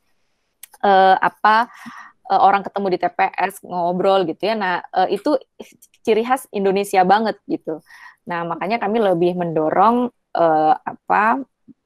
penggunaan penerapan teknologi ini dia bisa digunakan untuk meminimalisir permasalahan di tingkat tadi itu rekapitulasi penghitungan suara. Tapi memang tentu dengan syarat tadi itu harus dilakukan kajian yang betul-betul mendalam gitu ya. Misalnya kita pernah di Pilkada 2020 ini direncanakan awalnya KPU merencanakan menggunakan proses rekapitulasi elektronik ya di Pilkada 2020 ini. Nah, walaupun dari kami sendiri mendorong itu, tapi kami pun menyampaikan ke KPU bahwa memang tidak bisa terburu-buru, harus ada tadi itu kajian yang mendalam, harus diuji coba gitu ya, nanti bagaimana mengaudit teknologi itu, bagaimana menjamin dari serangan-serangan hacking yang seperti itu dulu gitu, karena kita biasa merujuk negara yang menggunakan teknologi ini Filipina, negara tetangga kita. Tapi Filipina juga pun prosesnya panjang gitu ya. Mereka sudah hampir 20 tahun menggunakan teknologi, tetapi ada masa di mana sepanjang 20 tahun itu mereka kembali ke manual karena tadi masyarakatnya tidak percaya, teknologinya tidak bekerja dengan baik, sehingga mereka harus kembali lagi ke manual. Lalu mereka melakukan kajian lagi, mempelajari lagi teknologi yang digunakan. Tentu juga kita harus memperhatikan bahwa Filipina punya konteks yang berbeda dengan Indonesia. Itu jadi sebenarnya kalau kita bicara penerapan teknologi dalam pemilu, sebenarnya memang bukan hanya pada tahapan pungut hitung saja. KPU dan Bawaslu mungkin juga sudah melakukan penerapan teknologi ini, misalnya ada sistem pendaftaran pemilih, ada Sipol, ada Sidakam, kan sudah banyak juga KPU menerapkan itu. Tapi memang kembali lagi penekanannya adalah teknologi digunakan sebagai solusi supaya dia tidak menimbulkan masalah baru. Itu mungkin yang soal e-voting. Mungkin saya juga mau nanggapin sedikit Pak yang soal tadi presidensial threshold. Jadi memang Perludem sendiri sudah waktu itu melakukan judicial review terkait dengan penerapan presidensial threshold ini. Karena kami merasa setiap partai politik peserta pemilu itu bisa mengajukan calonnya gitu ya, pasangan calon presidennya. Ini yang Mas Grito sendiri sudah tulis di sini, salah satu alasannya adalah tadi itu kita hanya akhirnya dengan adanya presidensial threshold ini kita nggak punya banyak pilihan gitu ya, apalagi kalau tadi kita kaitkan dengan sistem pemerintahan.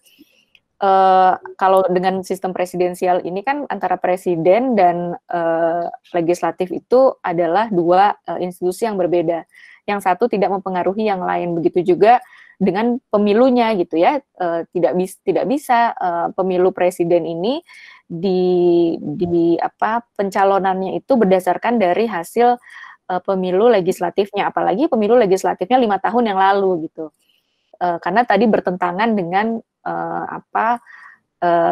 sistem pemerintahan yang kita gunakan, sistem pemerintahan presidensial, di mana ya masing-masing ini pemilunya ya berjalan sendiri, ada pemilunya sendiri. Yang satu tidak mempengaruhi yang lain, bahkan yang satu tidak bisa menjatuhkan yang lain. Mungkin itu Pak Didi komentar saya. Ya, terima kasih ini. Apakah pemilu serentak justru tidak justru berpengaruh positif terhadap pembangunan oligarki? Ya, sistem pemilu apapun, apalagi di Republik Indonesia ini ya, saya kira memang oligarki akan selalu bertahan dan mencoba menyesuaikan dengan sistem-sistem yang ada. Cuman kalau saya bandingkan ya, kenapa format pemilu serentak lebih efektif mencegah oligarki, karena ada beberapa hal. Katakanlah di nasional misalnya pemilu nasional ini menghasilkan Presiden A dengan koalisi 1, 2, 3, kemudian di dalamnya ada muncul atau terbangun oleh oligarki besar. Nah, kalau kita memakai pemilu serentak yang kemudian di daerah juga ada pemilu yang sama serentak tapi di level daerah, maka rakyat ini punya kesempatan untuk menghukum pilihannya sendiri pada waktu pemilu nasional. Jadi kalau dia nggak puas, katakanlah oligarkinya makin kenceng nih, semakin seenaknya pemerintahan nasional, maka pada saat pemilu daerah, 2 tahun kemudian dari pemilu nasional, mereka memiliki kesadaran itu dan merasa harus bertindak menghukum, maka pada saat pemilu daerah, dia bisa tidak memilih partai atau koalisi yang sama dengan yang sedang berkuasa di tingkat nasional. Nah, ini kelebihan pemilu nasional dan pemilu daerah dibandingkan dengan pemilu legislatif atau pemilu eksekutif. Karena pemilu dilakukan 2 kali dalam satu periode, sehingga mengefektifkan kemampuan pemilih untuk menghukum atau mengapresiasi apabila yang dipilih lebih awal, lebih dulu, itu kinerjanya buruk atau perilakunya buruk,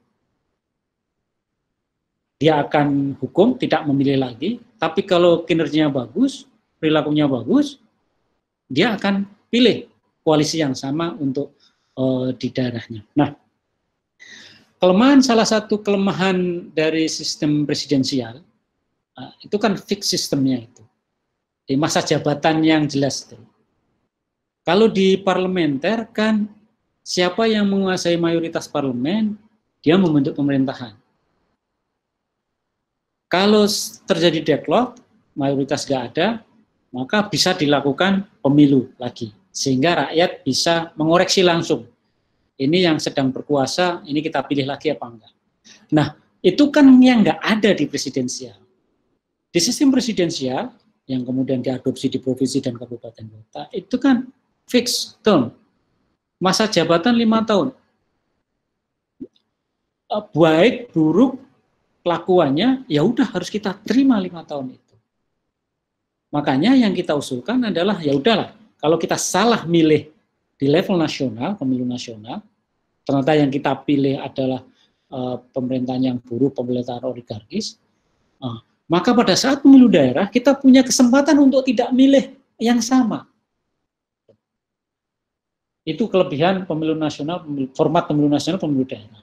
Nah, yang kedua, yang ingin saya sampaikan, pengalaman historis 10 tahun terakhir, ini kan, dulu kan pemilu legislatif, pemilu presiden, terus pilkada dilakukan di berbagai tempat. Nah, kalau kita lihat di beberapa tempat, Tangerang misalnya, atau di mana titik-titik sistem dinastinya itu kuat, itu kan mereka asik itu main-main memanfaatkan pemilu ini untuk kepentingan dinastinya. Dia ikut pemilu DPR, ya. Di DPR dia nomor urut 1, kemudian nomor urut 2 atau nomor urut 3 teman-temannya, kliknya, dinastinya atau oligarknya. Nah, begitu dia terpilih, setahun atau 2 tahun kemudian ada pilkada. Dia lepas ini jabatan DPR, dia ikut pilkada. Sehingga yang naik adalah yang menggantikan DPR adalah kliknya. Kemudian dia punya kesempatan untuk ikut pilkada. Di pilkada kabupaten dia katakanlah menang. Tapi kemudian ada pilkada gubernur, dia ikut lagi pilkada gubernur. Jadi ruang untuk bermain, memanfaatkan pemilu dalam rangka menduduki posisi politik ini sangat terbuka. Sehingga menyebabkan kalau mereka kompak, solid, oligarki atau dinasti itu, ya hasilnya akan maksimal. Tapi kalau misalnya format pemilunya kita ubah, kok rasa-rasanya dampaknya akan lain. Dengan catatan pemilihnya tentu mempunyai rasionalitas tertentu sehingga dia mampu memberikan hukuman atau apresiasi terhadap partai politik atau calon yang sedang berkompetisi. Gitu, Anis. Yes? Bu? Ya, oke Pak. Ya ada Pak. Oke. Ini masih ada beberapa lagi ya Pak Didi ya? Yep. Nah ini tadi ada pertanyaan dari Pak Hamdan Akbar. Nah, bagaimana menyimulasikan AMJ Legislatif Daerah atau DPRD kalau model 4 atau model 5 yang dipilih? Satu sisi dalam jabatan DPRD tidak mengenal perpanjangan jabatan seperti halnya di eksekutif yang adanya PLT atau PJS. Lalu kemudian ada pertanyaan dari Bapak Muhammad Nandi dari Kota Palopo menanyakan, bisa tidak dalam pemilu DPR yang terpilih adalah suara calon yang paling banyak, bukan melihat suara partai. Ini semata-mata untuk memberi ruang kepada partai kecil. Lalu ini ada komentar Pak dari Mas Nugi ya, tadi mau tahu komentarnya Pak Didi soal sistem khilafah, sistem mullah di Iran, one party system di Cina, model Korea Utara dan Kuba. Ini mungkin nanti bisa ini sama Pak Didi. Oke, ini ada lagi Pak. Pak Didi, jika struktur kekuasaan legislatif dan eksekutif di daerah hanya dikuasai, misalnya hanya satu partai sangat dominan, misalnya pilkada di sektor eksekutif dimenangkan partai A, dan di ranah legislatif juga dimenangkan oleh mayoritas. Tampuk kepemimpinan legislatif atau ketua DPRD-nya diduduki juga dari perwakilan partai A. Secara stabilitas sangat baik, tapi apakah tidak akan mengurangi efektivitas penerapan check and balances dalam penyelenggaraan pemerintahan di daerah? Itu Pak Didi. Ya, ya memang selalu itu yang, ya bukan selalu, pertanyaan itu atau kekhawatiran itu muncul. Apakah dengan cara seperti itu kita mengabaikan check and balances antara legislatif dengan eksekutif? Ya, itu patut kita khawatirkan. Cuman kan di sistem manapun kan selalu terjadi itu. Yang kita bisa lakukan adalah meminimalisasi itu. Yang jadi problem kita adalah presidensialisme itu, masa kekuasaannya baik buruk 5 tahun. Bagaimana mengoreksi yang baik buruk 5 tahun ini? Ya kita nggak bisa berbuat apa-apa, kecuali kita koreksi di tempat lain. Kita hukum di tempat lain, partainya sama, calonnya mungkin beda, penguasanya satu partai, tapi di tempat lain, di waktu yang berbeda, kita hukum. Kalau kita melihat kinerja nasional nggak buruk, atau sebaliknya, kinerja di daerah buruk, maka pada saat pemilu nasional, kita bisa memberi kesempatan untuk menghukum partai yang bersangkutan. Nah, ini yang nggak terjadi di kita selama ini. Nah, kalau soal check balance, apakah kalau mayoritas parlemen dikuasai oleh presiden, dengan demikian tidak terjadi check and balance? Enggak juga. Ternyata di parlementer terbukti efektif kok. Di sistem parlementer itu kan partai atau koalisi partai yang menguasai mayoritas parlemen, maka dia bikin pemerintahan. Nah, ya salah satu ininya memang nggak ada fix termnya, kan nggak ada di sana. Cuman tetap ada batas waktu berkuasa. Kalau dalam jangka sekian tahun ya harus dilakukan pemilu. Tapi di tengah-tengah sebelum masa pemilu itu habis, mereka sudah bisa melakukan pemilu sejauh tidak ada partai atau koalisi partai yang mayoritas lagi. Atau istilahnya mandat terhadap partai tertentu atau koalisi tertentu sudah dinegasikan sehingga harus ada pemilu lagi. Nah, ini memang ada model seperti itu, tapi kenyataannya kan di parlementer stabil, tetap aja stabil. Jadi dari penelitian global, sistem parlementer itu memang jauh lebih stabil dibandingkan presidensial. Karena stabil, maka dia lebih efektif menjalankan pemerintahan. Jadi pemerintahan itu supaya efektif kan harus stabil dulu. Gitu. Jadi jangan berharap pemerintahan ini efektif kalau nggak stabil, diganggu DPR-nya terus, gitu. Seperti itu. Nah, sekali lagi ini tataran ideal ya, perdebatannya dan meskipun nanti kalau kita praktekkan juga akan banyak masalah kan, karena kan kalau kita bicara politik kan aktornya banyak, variabelnya banyak. Tiba-tiba variabel dinasti muncul, oligarki muncul, pemodal muncul, itu kan semua bermain di ranah politik ini, sehingga apa yang ideal di satu tempat belum tentu ideal di tempat yang lain. Kemudian yang Pak siapa tadi, DPRD apa Bu Ninis yang tadi, yang kedua tadi? Yang ini Pak, check and balances. Oh, udah check and balances. Yang pertama? Yang pertama sebentar. Bisa tidak dalam pemilu DPR yang terpilih adalah Pak, ya, ingat soal masa jabatan. Bagaimana kan gini, kira-kira oke, MK memberi beberapa alternatif. Pak Hamdan tadi kan menyebut alternatif ke 4 atau 5. 4, 5. Kalau yang 4 itu kan pemilu nasional, pemilu daerah. Ya. Kalau yang alternatif 5 kan pemilu nasional, pemilu provinsi, pemilu kabupaten kota. Nah, Pak, kita punya presiden memundurkan masa jabatan DPR. Dan itu sering dikutip oleh ahli-ahli hukum tata negara. Prof. Saldi, kemudian siapa dulu Pak Fazrul Walah, almarhum ya, itu mengutip. Jadi, kalau kita memperpanjang masa jabatan DPR, itu sudah ada presiden hukumnya. Bapak ingat pemilu kita pemilu pertama Orde Baru 71. Tapi pemilu keduanya itu kan 77. Sehingga ada jeda 2 tahun. Ada tambahan waktu 2 tahun. Nah, saat itulah diperpanjang masa jabatan DPR, DPRD provinsi, DPRD kabupaten kota. Atau DPR, DPRD 1 dan DPRD 2 waktu itu. Nah, mungkin kita akan bilang, itu kan zaman Orde Baru suka-suka. Ya, tapi kalau ahli-ahli hukum tata negara selalu bilang, selama ada presidennya kita bisa kita jadikan pegangan. Yang kedua ada yang disebut dengan masa peralihan. Masa peralihan ini memang memungkinkan kita menambah, agar jadwal pemilunya tadi pas ya, kita menambah dan mengurangi. Sejauh undang-undang itu sudah memberitahu lebih awal bahwa kalau Anda ikut pemilu tahun 2020 misalnya, masa jabatan Anda cuma 4 tahun, menurut MK itu nggak masalah.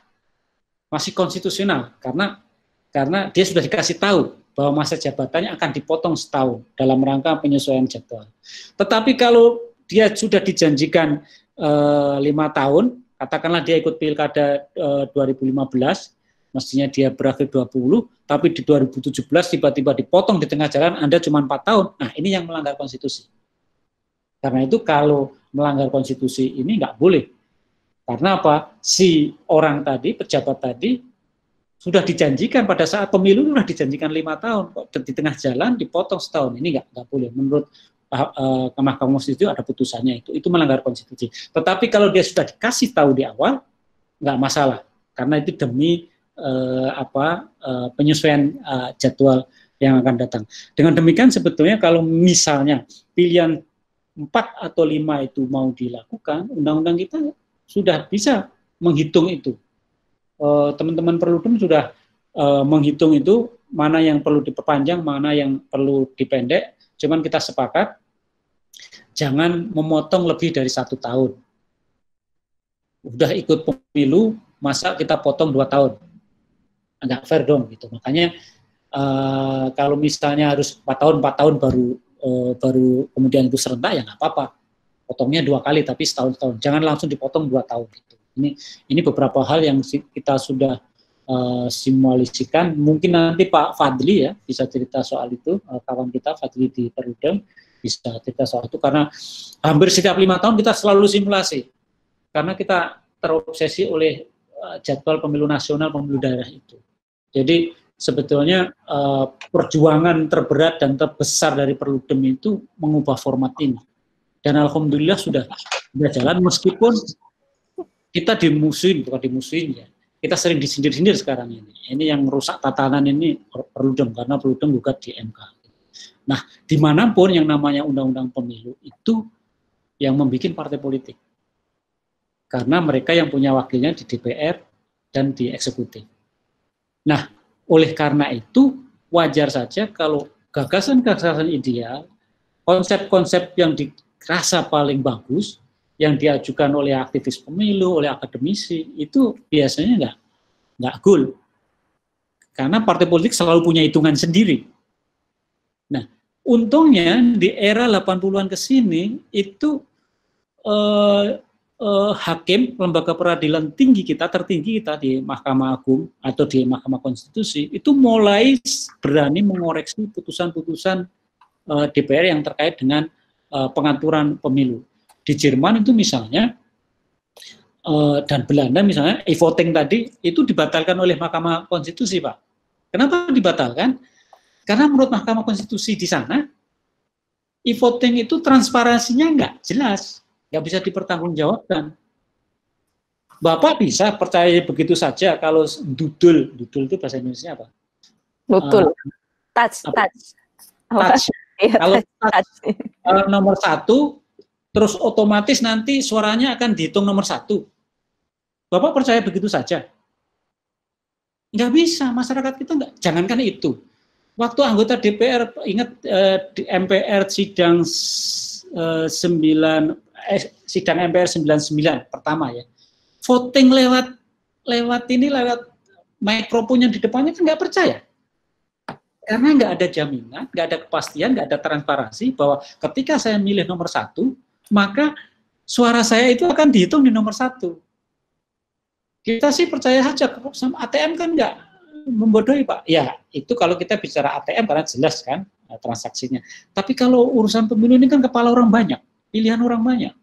Makanya dari situ saja perdebatannya nggak selesai untuk e-voting ya. Makanya yang kita usulkan sekarang adalah e-rekap.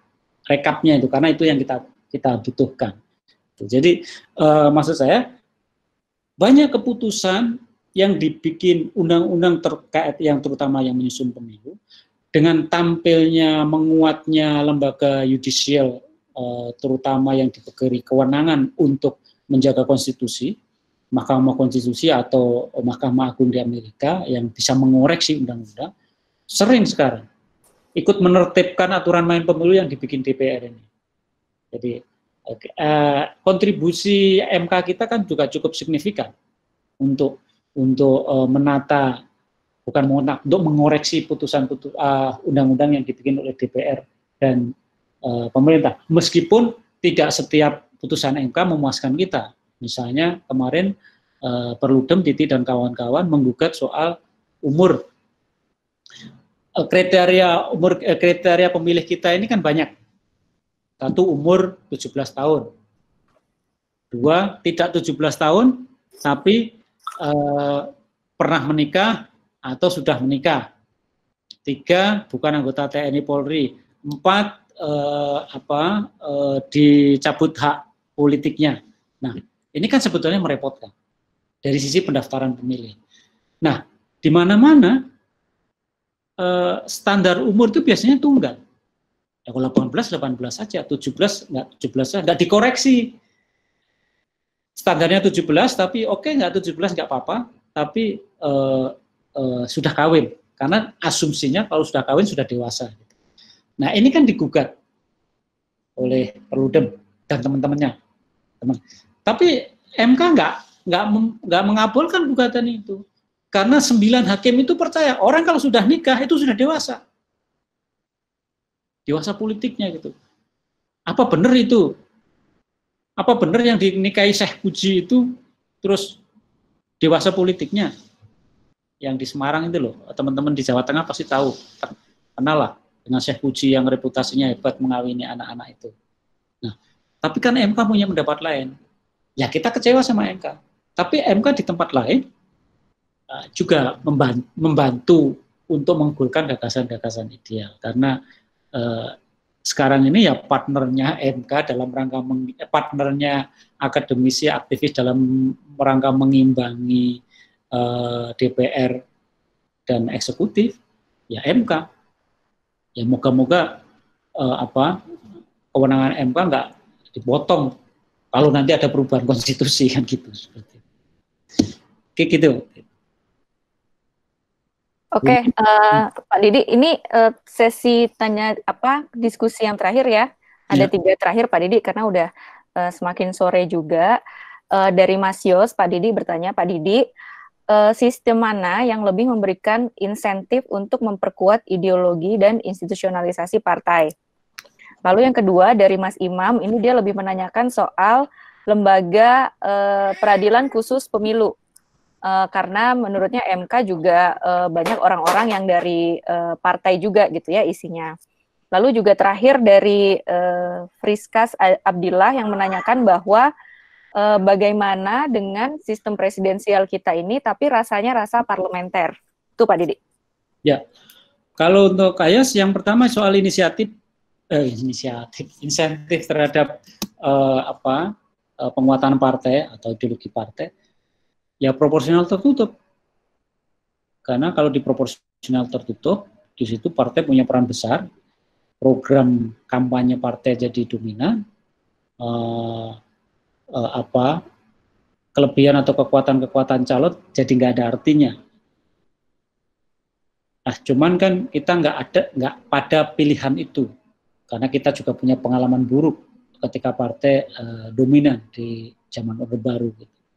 Nah, itu sama pertanyaannya, sistem apa yang mempunyai insentif positif untuk mengurangi politik uang? Ya, proporsional tertutup. Karena asumsinya proporsional tertutup itu pelakunya partai. Kalaupun toh dia mau melakukan jual beli suara, ya jual beli suara di antara anggota partai saja. Gitu. Tapi kalau terbuka, pelakunya kan banyak, semua calon melakukan politik transaksional. Nah, tapi ini sekali lagi ini asumsi-asumsi dasar di beberapa tempat negara memang sudah terbukti. Cuman kadang-kadang ada faktor lain yang kalau itu diterapkan di negara yang berbeda juga berbeda dampaknya. Kemudian soal peradilan pemilu, Mas siapa tadi? Mas siapa? Pak Imam. Ya. Pak Imam, saya nggak ingin banyak bicara soal ini, karena itu nanti akan ada sesinya sendiri. Kita akan bicara soal penegakan hukum pemilu di seri ke-5 nanti ya, mungkin bulan Juni. Kita akan banyak eksplorasi itu. Nanti ada Pak Titi, ada Pak Fadli yang akan mengeksplorasi itu. Tapi memang intinya kira-kira kalau dalam pandangan saya yang bukan orang hukum, memang sistem peradilan pemilu kita ini ruwet, dan tentu saja tidak efektif, tidak efisien, justru banyak membingungkan.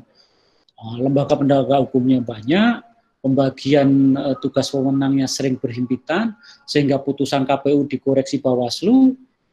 Pada saat yang sama kita bertanya, emang Bawaslu lebih tinggi dari KPU? Tapi ketika kita mau bilang sebaiknya putusan KPU itu hanya bisa dikoreksi oleh peradilan, ada pertanyaan juga, memang peradilan kita cukup fair untuk mengevaluasi, mengkoreksi putusan KPU. Nah, perdebatan-perdebatan ini belum selesai, tapi mau nggak mau kita harus melangkah menyesuaikan dengan sistem hukum yang sudah kita bayangkan, kita bangun. Gitu. Nah, yang terakhir tadi apa? Catatan saya hilang. Presidensialisme tapi rasa parlementer. Presidensialisme rasa parlementer itu ya terjadi ketika memang presiden terpilihnya tidak mendapatkan dukungan mayoritas parlemen.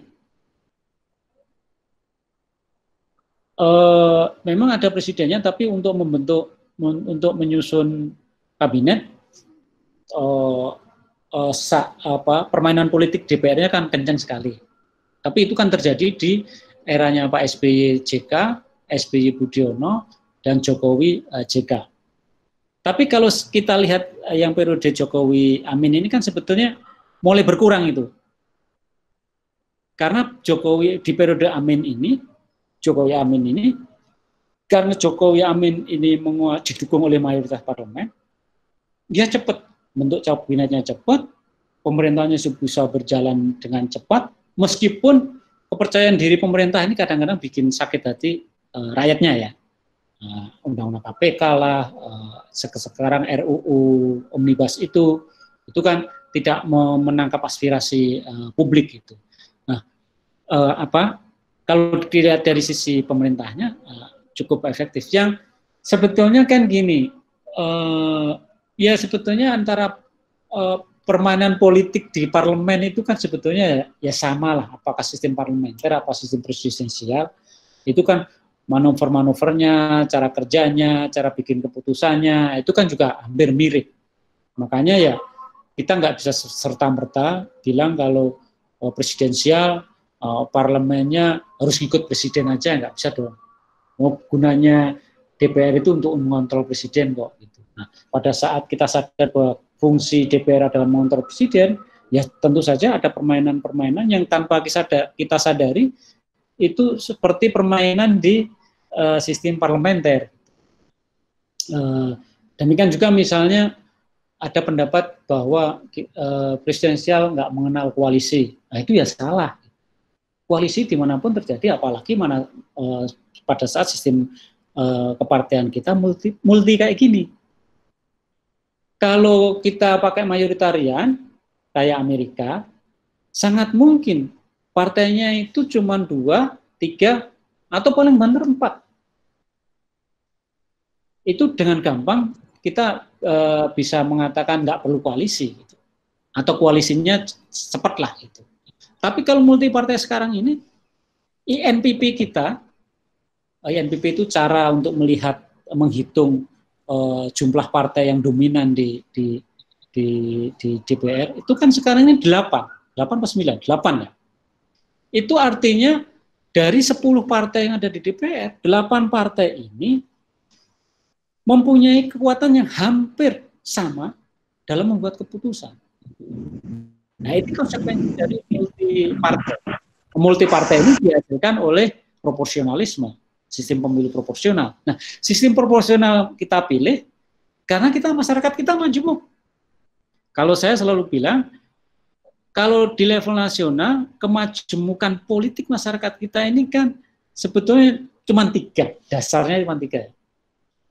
Paham kebangsaan atau nasionalisme itu, paham keislaman atau Islam itu, terus paham kekaryaan atau yang dikembangkan Golkar sejak zaman Orde Baru. Di nasionalis, cerminnya kan PDI dan partai-partai merah lainnya. Di Islam, cerminnya kan PKB, P3, PAN, PKS. Kemudian di kekaryaan atau develop pembangunanisme lah gitu, itu kan cerminnya ya Golkar dan pecahannya gitu. Nah, sebetulnya kan kalau kita mau menyederhanakan ya gampang saja, dapil itu diperkecil saja. Sekarang kan dapil itu kursi di daerah pemilihan kan 3 sampai 10 untuk DPR ya. 3 sampai 12 untuk DPRD. Nah, selama masih 10, 12, maka partai yang di DPR juga akan banyak. Tapi coba kalau dapilnya itu kita perkecil, katakanlah menjadi 3 sampai 6, maka di setiap dapil itu paling banyak yang muncul 6 partai. Kalau kekuatannya merata. Tapi kalau kekuatannya nggak merata, bisa cuma 4, bisa cuma 3. Nah, ini kalau diakumulasi secara nasional akan lebih sederhana di DPR-nya. Nah, cuman kan kita belum sampai partai-partai juga sadar milih seperti itu juga menanggung. Nggak mau lah partai-partai itu membunuh dirinya sendiri. Partai-partai menengah kecil ya nggak mau dapilnya dikecilin. Yang mau ya Dulu Demokrat mau karena dia menang, tapi sekarang dia nggak mau. PDI konsisten mau, Golkar apalagi gitu kan. Nah, tapi cuman kan putusan itu diambil bersama karena ada 8 partai tadi yang memungkinkan untuk sama-sama mengambil putusan, sehingga juga nggak gampang untuk menurunkan itu. Nah, ya ini repotnya bangsa majemuk, sistem pemerintahan presidensial, negara kesatuan berjenjang nasional, provinsi, kabupaten, kota. Jadi urusan politik di Republik ini memang jauh lebih kompleks dibandingkan dengan negara lain. Dan kita butuh waktu lama untuk mencari formula atau model atau desain yang ideal. Makanya sambil terus bekerja, sambil terus mengkritisi apa yang ada, ya kita harus punya kesabaran.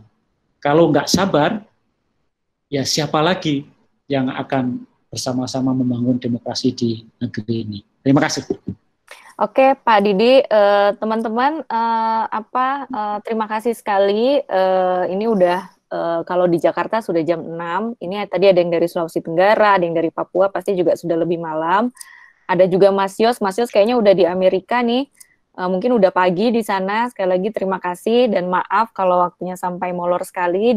Di tayangan masih saya tampilkan referensinya, teman-teman, itu yang bisa menjadi referensi bacaan untuk sistem ini, dan nanti juga akan di-share oleh Perludem ke email Ibu Bapak. Pak Didi, ini sebenarnya masih banyak tadi yang diangkat di chat room-nya itu, Pak, ada soal e-voting, ada soal terbuka tertutup, juga tadi ada yang soal khilafah. Mungkin nanti hal-hal yang belum sempat kita diskusikan bisa kita diskusikan di hari Sabtu, insya Allah. Nah, seperti itu. Sekali lagi terima kasih Pak Didi, Ibu Bapak, sekali lagi terima kasih sudah bergabung meluangkan waktunya sampai dengan sore ini. Tetap jaga kesehatan. Insya Allah kita ketemu lagi hari Jumat ya, jam 11. Di temanya pemilu di Indonesia, sejarah pemilu di Indonesia. Sekali lagi terima kasih. Assalamualaikum warahmatullahi wabarakatuh.